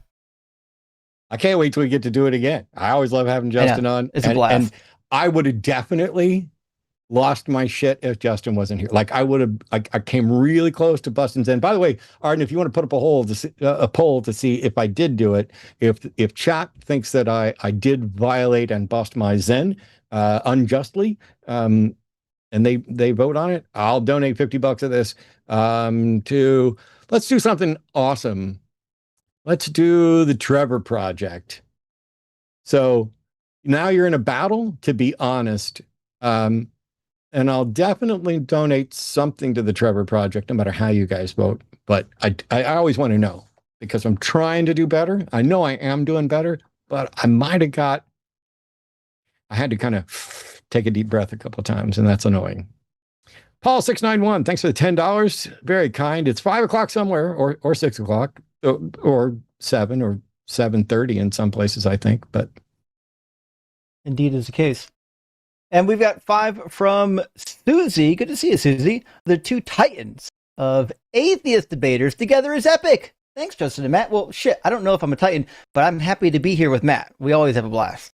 I think you've got your threshold set to 5 instead of 10. So you're seeing some I'm not.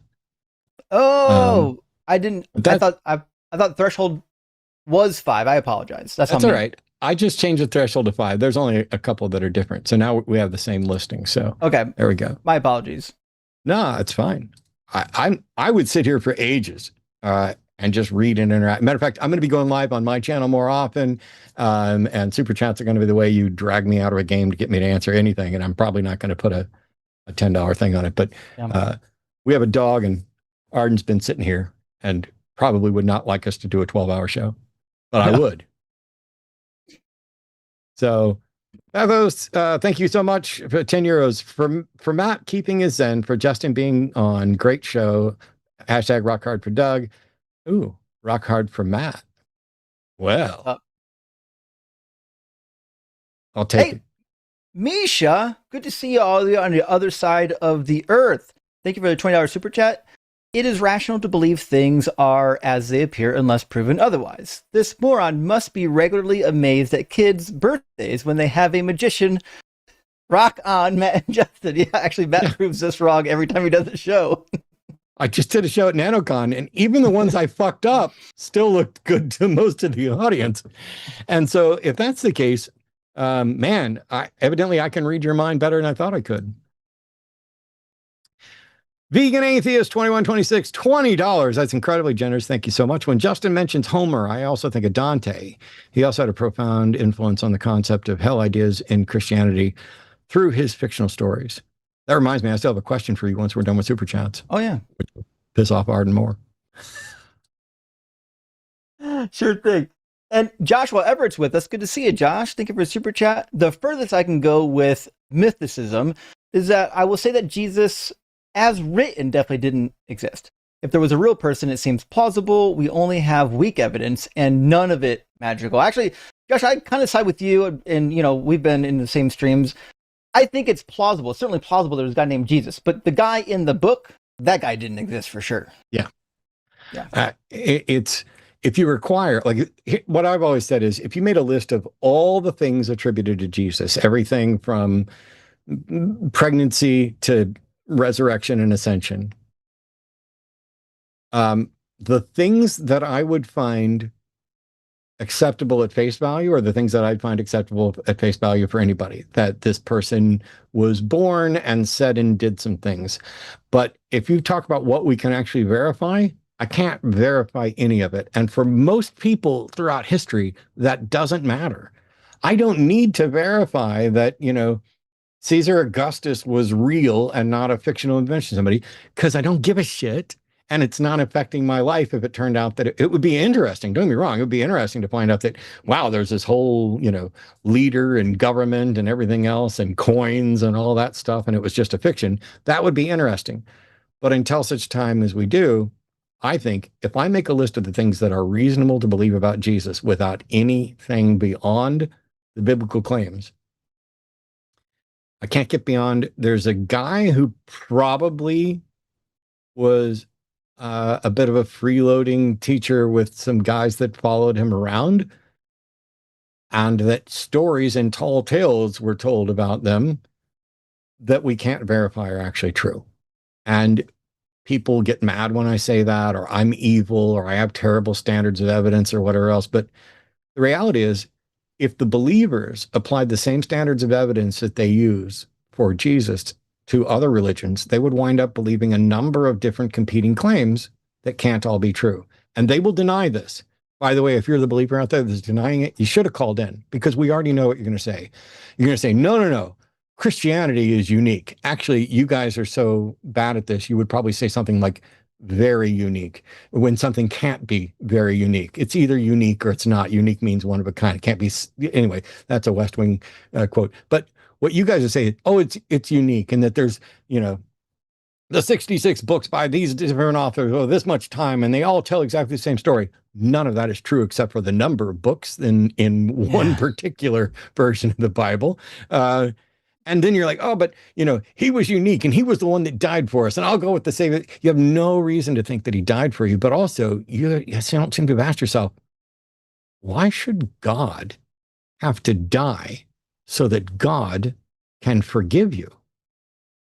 I mean, what kind of weird blood magic thing is this where he can't just forgive you? Do it. I don't know. Doesn't sound very powerful. It's definitely distinctive, very distinctive. And it's unique in the same way. Just like if you go watch Life of Brian, it's unique in the same way. Yes, we're all individuals. We're all special. Your kids are special and they can be anything you want or they want. Mm-hmm. Awesome, the Almighty, $20. When a Christian says, I'm not trying to convince you, they've proven they don't believe it. According to the book, eternal hellfire is at stake for me. And if you wuss out here, Revelation 3:16, you got to try harder than that. Well, the general consensus early on was that Revelation shouldn't have been included in the canon anyway. It was the ravings of a madman until considerably later. And other things like the Shepherd of Hermas and the Apocalypse of Peter were considered more canonical early on than Revelation. Even in the early manuscripts, I forget if it's Vaticanus or Sinaiticus or Alexandrinus, one of them actually includes the Shepherd of Hermes. So it's like, it was right there in the canonical text. Cruz in 68, thank you for the super chat. We finally figured out what happens when an irresistible force, devout Christian, it's an immovable object. Matt and Justin, the crash out. Rock hard for Doug. Gay for Matt? You don't. Ah, nice. Awesome. That's what I'm talking about. Thanks, Cruz. Plus, you don't need both of us to get him to crash out. Either one of us can get him to crash out if you just force them to actually answer the question and face what the consequences of what they're actually saying. I mean, you watched it happen multiple times here tonight, but Roger Mello, I think it's 20 rand. Justin and Matt, you guys are perfect together. Love you from Rio de Janeiro, Brazil. Rogerio, good to see you, my friend. Awesome getting folks in from Rio. And not a robot, I swear, and I still believe you. Good to see you. Thank you for the super chat. If Jesus is God, then he didn't keep all the law perfectly. That actually might be slightly true. There are plenty of capital punishment worthy sins within God's actions in the Old Testament. Rock hard for Doug. Well, true. Remember, the law only applies to everybody. It's a do as I say, not as I do. Yep. Yeah, somehow they know about morality from God, and that God is the grounding of their morality. But God is immune to morality, and yet they judge him as good. I did have somebody call the other day that said God is not good and God is not evil. God is amoral. He is the foundation of morality. And I'm like, okay, but if you're slaughtering innocents and punishing the spouses of the guilty, how is that modeling good morality? How am I supposed to know that God's, that I don't have no idea that God's ever said anything or advocated anything. His character is deplorable at best. And so what about that God serves as a grounding for morality? I don't get it. I don't know how you can ground morality if you're not even moral yourself. It's just a weird thing. $5 from Susie. Hey, Susie, doesn't the Gospel of Thomas tell about the child Jesus that killed other children who upset him? Oh, that's Thomas, yeah. The Infancy Gospel of Thomas, yeah. It's worth a read. Check it out. Read the Infancy Gospel of James too. It's not, yeah. For some reason, in my head, when she said Gospel of Thomas, I misread that, and I was like, it just didn't register that we were talking about, a Gnostic book or a deuterocanonical book. But yeah, yes. They're some of the funnest to read. Some of my favorites. I know, right? Hey, Pineapple, good to see you. Thank you for $20 super chat. Justin, Matt, homemade bolognese, and new Ted Lasso. What a fantastic Wednesday. Love y'all. Pineapple, I hope you had fun. I've never seen Ted Lasso. I heard it's hilarious. So I hope you had a good time. And I think we had some good comedy tonight with these theistic callers as well. It was wild. And I still haven't. Today is the day that X-Men 97 episodes come out, and we haven't watched the one for today. So I don't know if we're going to get time to watch it before bed. I hope so. But if not, I'll watch it tomorrow. But The Atheist Mechanic. Hey, great seeing you at NanoCon. Matt and Justin turning Gil into a pretzel was worth the frustration, but also sad to listen to. It is. It didn't break me as much as some of the other ones did, but much love to you both and everyone to the line. There was a call recently that this is so wild. So I'm going to tell us the same story as briefly as I can. Sorry, honey. Once upon a time, I couldn't cry. I don't know why. It's probably some emotional baggage or psychological baggage or big boys don't cry, whatever. I don't know. In my head, of course, it was a good thing and perfectly normal for men to cry and guys to cry. Boom, boom, boom. But what would happen is I became kind of fixated on the fact that I couldn't cry. And so every time I would get close to crying, my brain would recognize that I was going to cry and then would get happy that I was going to cry, and that would stop me from crying. And it was really pissing me off because I wanted to have a good cry a number of times, including when my grandfather died, and a number of other times. And then I had heart surgery, and this may be placebo and bullshit. It may be anecdotal, but one of the things they told me is after you're done with surgery, you're going to find that you're more prone to crying. And Arden can tell you, it is absolutely the case. Not only do I tear up regularly at music and art and all that stuff, but the call, wow, I'm getting overwhelmed, like having difficulty breathing about the call a couple of weeks ago that broke me. And if there's like an empathy overload, and the world we live in has become so sad and depressing in the fascist regimes and the denial of reality and the rampant, willful stupidity that we are not only bathing in, but encouraging in the next generation, and the lies and the misinformation and the inability, the increasing inability to be able to tell what's real and not real. It is overwhelming. And I said all this for a quick reason. If any of you, I know I am here and you guys tune in, and there's a bit of catharsis here. And I'm raw.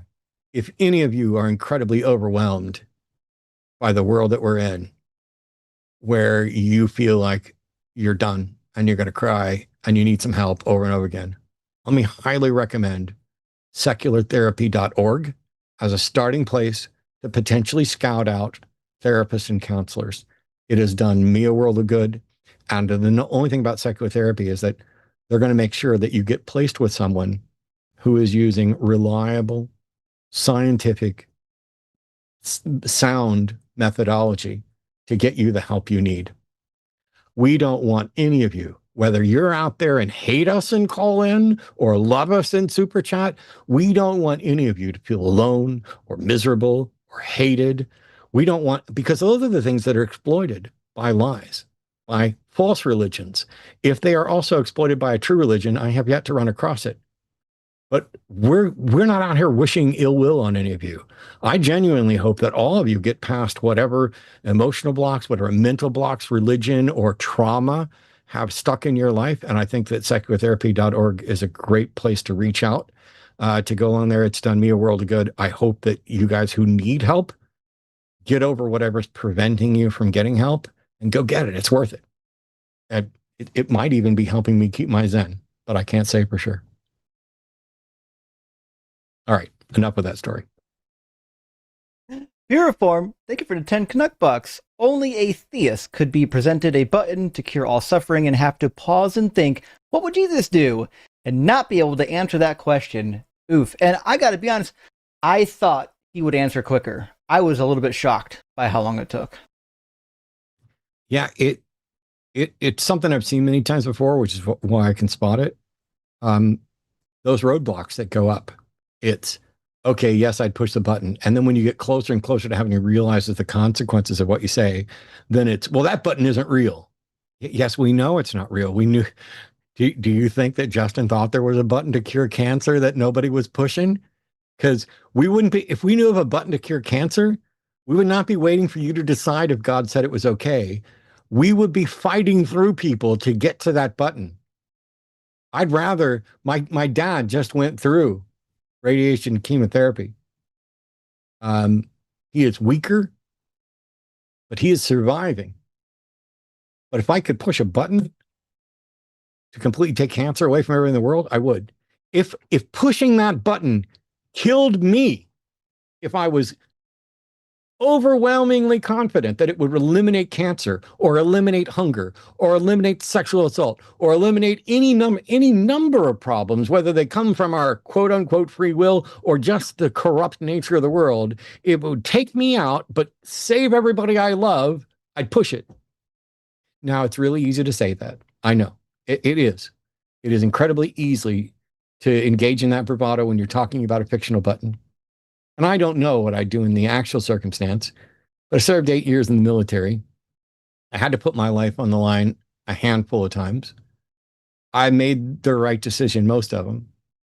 But unlike Jesus, if it's required for me to die for humanity, I'm not going to be banking on the fact that I get to be God after one bad weekend again to justify it. That's no sacrifice. One of my favorite quotes in this line is somebody, and I don't know who it is, said, "At least when Elvis died for my sins, he stayed dead." I don't know. People have claimed to see him. Yeah, that's the only bad part of that. Lord Julio, $20, Yahweh, and I would have gotten away with it too if it weren't for you meddling atheists. Hashtag rock hard for Doug. Right. A 10 from Susie. Thank you, Susie. So this was a great show with Justin and Matt. Hey, I appreciate that. I wish these two could be together every week, the two titans of atheist debaters. It certainly would be fun, but unfortunately, this is what I do for a living. I have to run my own show every week, usually while Matt's running his show, unfortunately. But maybe we'll cross over more. Maybe Matt will be on my show sometime. Anytime you say, "Hey, come on the show," I'm there. I mean, that's we'll make it happen. Yep. Matt, I think you failed your year of Zen a couple of times in the last few calls. I'm happy to be proven wrong in the polls. Those are always fun. Anyway, enjoy you both. I tell you what I'm going to do. I haven't looked at the poll yet. The Matt Buff Zen, 72 to 28. I think that's close enough. I'm going to go ahead and donate $50 to the Trevor Project. And whether the majority think that I busted my Zen or not, I think I got close enough, and at least one other person did. And I will use that excuse to use good. I did bust my Zen one time on purpose, specifically to give an excuse to give money to Black non-believers. Not that I need an excuse, but I'm genuinely looking for feedback from you guys. Not so much on what you want to see. Trust me, I'm going to be me, as I've proven for decades now, because the number of people who want me to be different and are consistently disappointed are going to continue to be disappointed. But I'm trying to make sure that the shows are better. And I fully acknowledge that many times I have snapped and yelled and shut down and hung up because there's so many trolls and dishonest interlocutors. It's incredibly frustrating to be sitting here when Justin and everybody else have done this as long as I have. They might be talking about trying to get their Zen back a little bit, but I will donate just because I appreciate your guys' good feedback. So for the 29%, you win. Quite fair. Quite fair. And from Space Barbarian, thank you for $10 super chat. Justin, what is the story behind Joseph's miraculous birth to two dads? So there are multiple explanations. I'm going to give you what's generally considered the correct explanation. And then I'll tell you what is more common today that you'll hear, which is the wrong explanation. So the typical explanation in history is that there was a levirate marriage, right? And so there was one biological father, and then there was a non-biological father. This is, you'll find in Eusebius's history. There's even a chart. If you get a modern copy of Eusebius's church history, it'll have this chart in it. That's the typical explanation, and it matches what we find in the Bible. The problem is that most people they're not reading the Bible. You know they're not reading church history. So they cooked up this nonsensical view that it's not that Joseph had two daddies, it's that one of them's a lineage for Mary. Because if you look at Luke 3:23, it says that Joseph was thought to be the the father of Jesus. And then it mentions, that he was the husband of Mary. And we're like, oh, well, Mary's mentioned, it must be her lineage. But if they bothered to read like 5 words, like more, they would see where it says Joseph, son of Heli. Mary wasn't a son of anybody. No matter what you think Mary's doing in this, she's not the son of Heli. So if someone tells you that Luke is about Mary's lineage and that's how, you get to David, or that's how you get to Joseph not having 2 dads, they're dumb. They can't read. Point them out, Luke 3:23, make them read each word. Do another one real quick for me, please. Oh, sure, yeah. I think we're on this one right here from Devin. Thank you for $10 super chat. Great explanations, Matt. Only question I would have is, do you still keep in contact with others from the atheist experience? I just recently saw your content show back up after a long while. My content show back up. Oh, okay. I'm going to assume I know what this is. The atheist experience, run by the atheist community of Austin, owns all the old content that I did, and they can use it however they want. And despite my requests, they continue to repost old content without making it clear that it's old content. And so some people think that I'm back to working with them. And it ramps up every year at this time, because this weekend will be a special event for the ACA. That's as close to an advertisement as they're getting. Because of that, I'm going to have friends in who are going to come over to my house and hang out, because there's no way I'm going to the special event. I would really love to know from the ACA. I'd love for them to answer. No, I'm not going to deal with that now. Let's get back to good stuff. So if you're seeing my content, it's because they're reposting it. My new content is here and on my channel. I'm sure one of the mods can post a link to my YouTube channel as well, if Classy hasn't already done it. It is one of those things where I really wish it didn't have to be that way, but things are not good. I love a lot of the people who work there who are doing good things, but fuck the leadership of that organization. And I really wish we could get to a point where I would be happy and comfortable saying that I support them. But I don't. But I also don't tell people who they can work with. And I'm certainly not going to be telling good people who are getting good work done not to work with an organization just because I won't. That's kind of silly. So let me do this real quick. There you go. There's my receipt for my life-saving donation to the Trevor Project. Y'all should go do the same.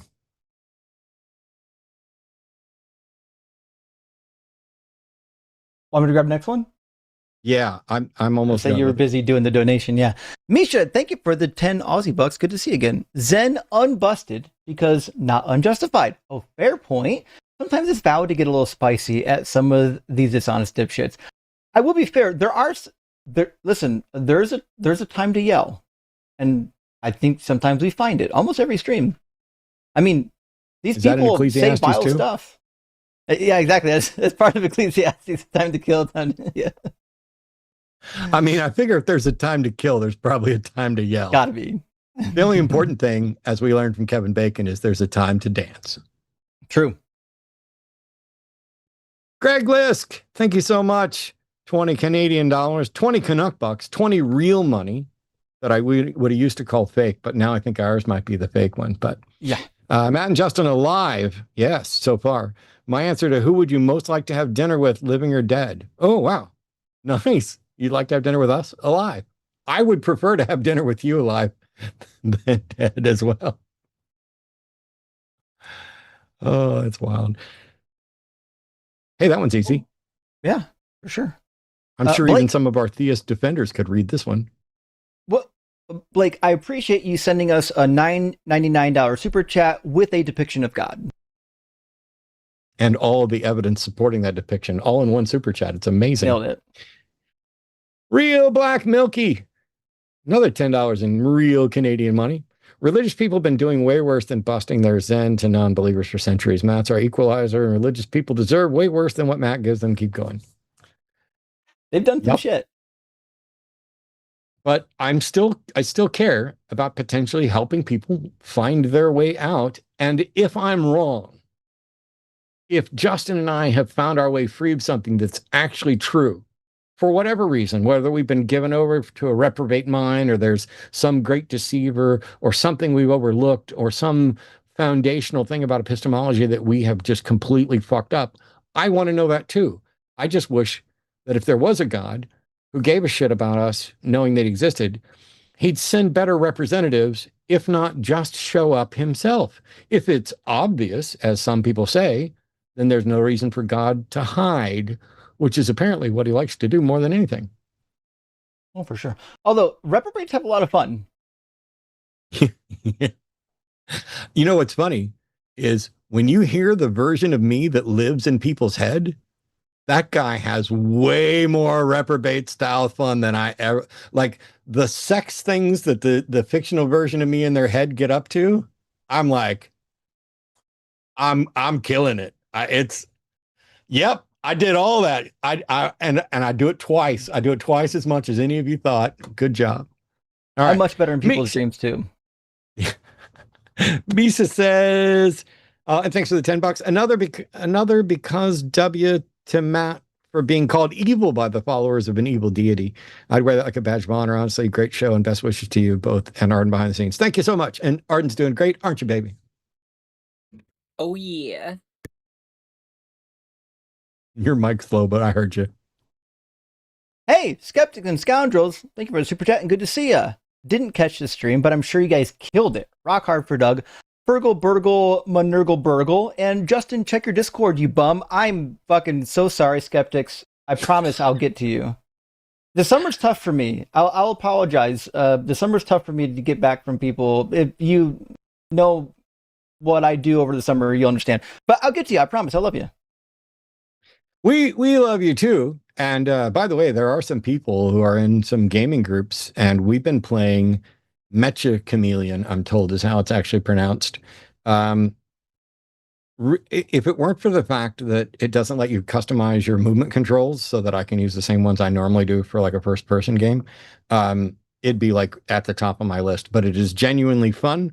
It's basically hide and seek, where you paint yourself into the background and landscape, and then there are people who come out and hunt you. It's a great kind of party game. Well worth looking into. And they didn't sponsor this either. Ashendari, $5. Thank you so much. Has either of you gotten a legit response other than divine command theory, maybe, to the whole Lot and his daughters fiasco? I don't know that divine command theory is particularly relevant to that. So typically what I get as a response is not so much divine command theory as this was just. Like, God warned her not to do this. She did this, and God has to do what he says he's going to do, except when he doesn't. So with Lot and his daughters, the story is what we're doing in Genesis, and a lot of it, especially the early portion, they're trying to explain why things are what they are now, right? And if you notice, that's why Canaan is cursed, right? Because the father Ham does some sexual sin with either his father or perhaps his mother, based on your reading of Leviticus 18:20. With Ammon and Moab, remember, those are the territories north and south on the east side of the Jordan that were enemies of the Israelites. They had to explain, well, why don't we like these people? Well, obviously, because they came from, look at this incestual union that they came from, right? So these stories are trying to explain why these bloodlines are cursed. And the only like saving note that they put in there is actually in Deuteronomy chapter 2, where it basically says that Lot, it tries to use the Lot's relation with Abraham to explain why they were even given this land. And it was to drive out what was left of the giants, the Amim, and I forget the other name of the giants that were in the Moabite territory. But that's the explanation for this whole event. That whole event is a fictional story used to justify the barbarian behavior towards these two people groups. You could say that they basically said, why do we not like these people? And the answer was, because they're father fuckers. Basically. Remember, back in these times, they really believed that like good and evil and whatnot like would follow your bloodline. Like, so it was okay to wipe them out. Yeah. Doll crazy $5. Thank you guys for everything you do. The line has seriously helped me in my atheism, except for spelling it, and just knowledge in general. Sorry, it's a pet peeve of mine. I will always be pedantic about things like misspelling atheism, but I'm very glad that you found it helpful. And you know, it's a correction. You're less wrong in your spelling of atheism than any caller was about almost anything we talked about tonight. So, you know, you got that going for you. But thank you so much. I just can't help it. Idle Bits, thank you for a $10 super chat. Well, I guess the chat thinks you kept your zen. I mean, it does seem that way. Either way, voting while we go is fun. The more of that, please. Definitely. I would have done it quicker, but I forgot because I was distracted while I might have been losing my zen. Bozeman, $20. Thank you so much. Thank you for calling out psychotherapy. I've struggled to find a therapist, and this looks like a good place to start. It really is. I found the only therapist I really had that was solo. I had a couples therapist for a little while, but I've had one therapist solo, and I've had to put that on hold because we've been busy for the last couple of months, and I've been doing really well. But I at least now have someone I can reach out to if I start not doing really well. By the way, on the health front, I went to the doctor Tuesday, Austin Retina. For those who don't know, I'm diabetic. I have diabetic neuropathy. For example, my hands are basically numb and tingly from the outside edge of my pinky to about midway through my second finger. They still function. I can do, but there's card trick stuff I can't do anymore. But one of the things that we're worried about is my eyesight has gotten worse. And, you know, some of it's because I'm older. I used to have better than 20/20 vision. These are progressives. Actually, these aren't. These are. Could I put them both on at the same time? So there we go. Anyway, I had to go get a retinal screening because I have diabetic retinopathy, which means that some of the rods and cones in my eyes are dying. And, you know, it's like pixels going out. And when you get enough of them out, all of a sudden the world is dim. Good news. Over the last 6 months, there has been virtually no change in the health of my retina and no significant increase in swelling. I'm going back in 4 months to get it checked again. But what it means is I am properly controlling my sugar and taking at least good enough care of myself that I'm not going to go blind quicker. When I'm 90, I probably won't see very well, but how much will you really care?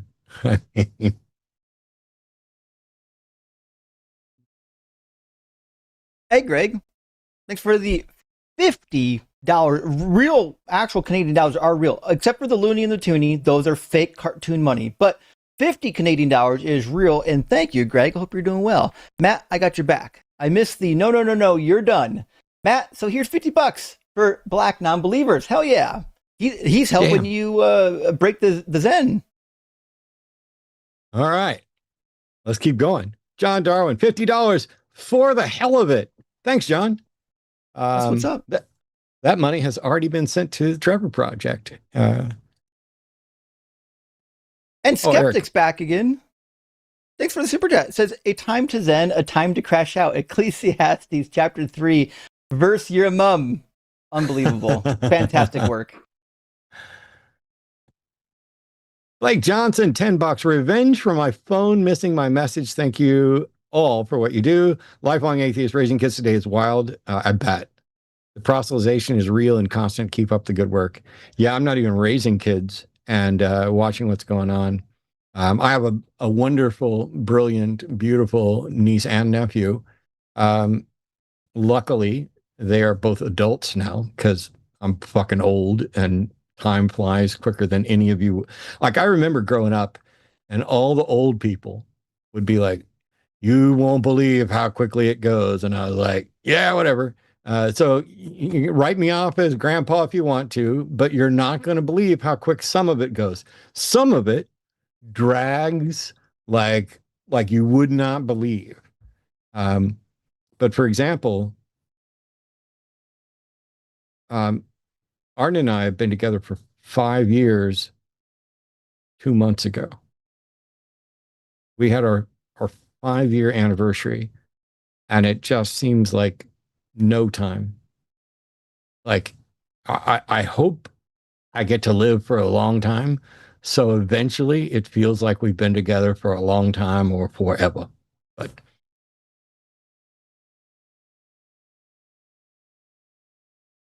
And Master Builder, hey, thanks for $10 super chat. Why would you say so many stinky ass young earthy Christianists, young earth creationists are so opposed to any other interpretation of the Bible? Do you think they are stinky ass? Listen now, idiots that would kiss God's butt if they thought God told them.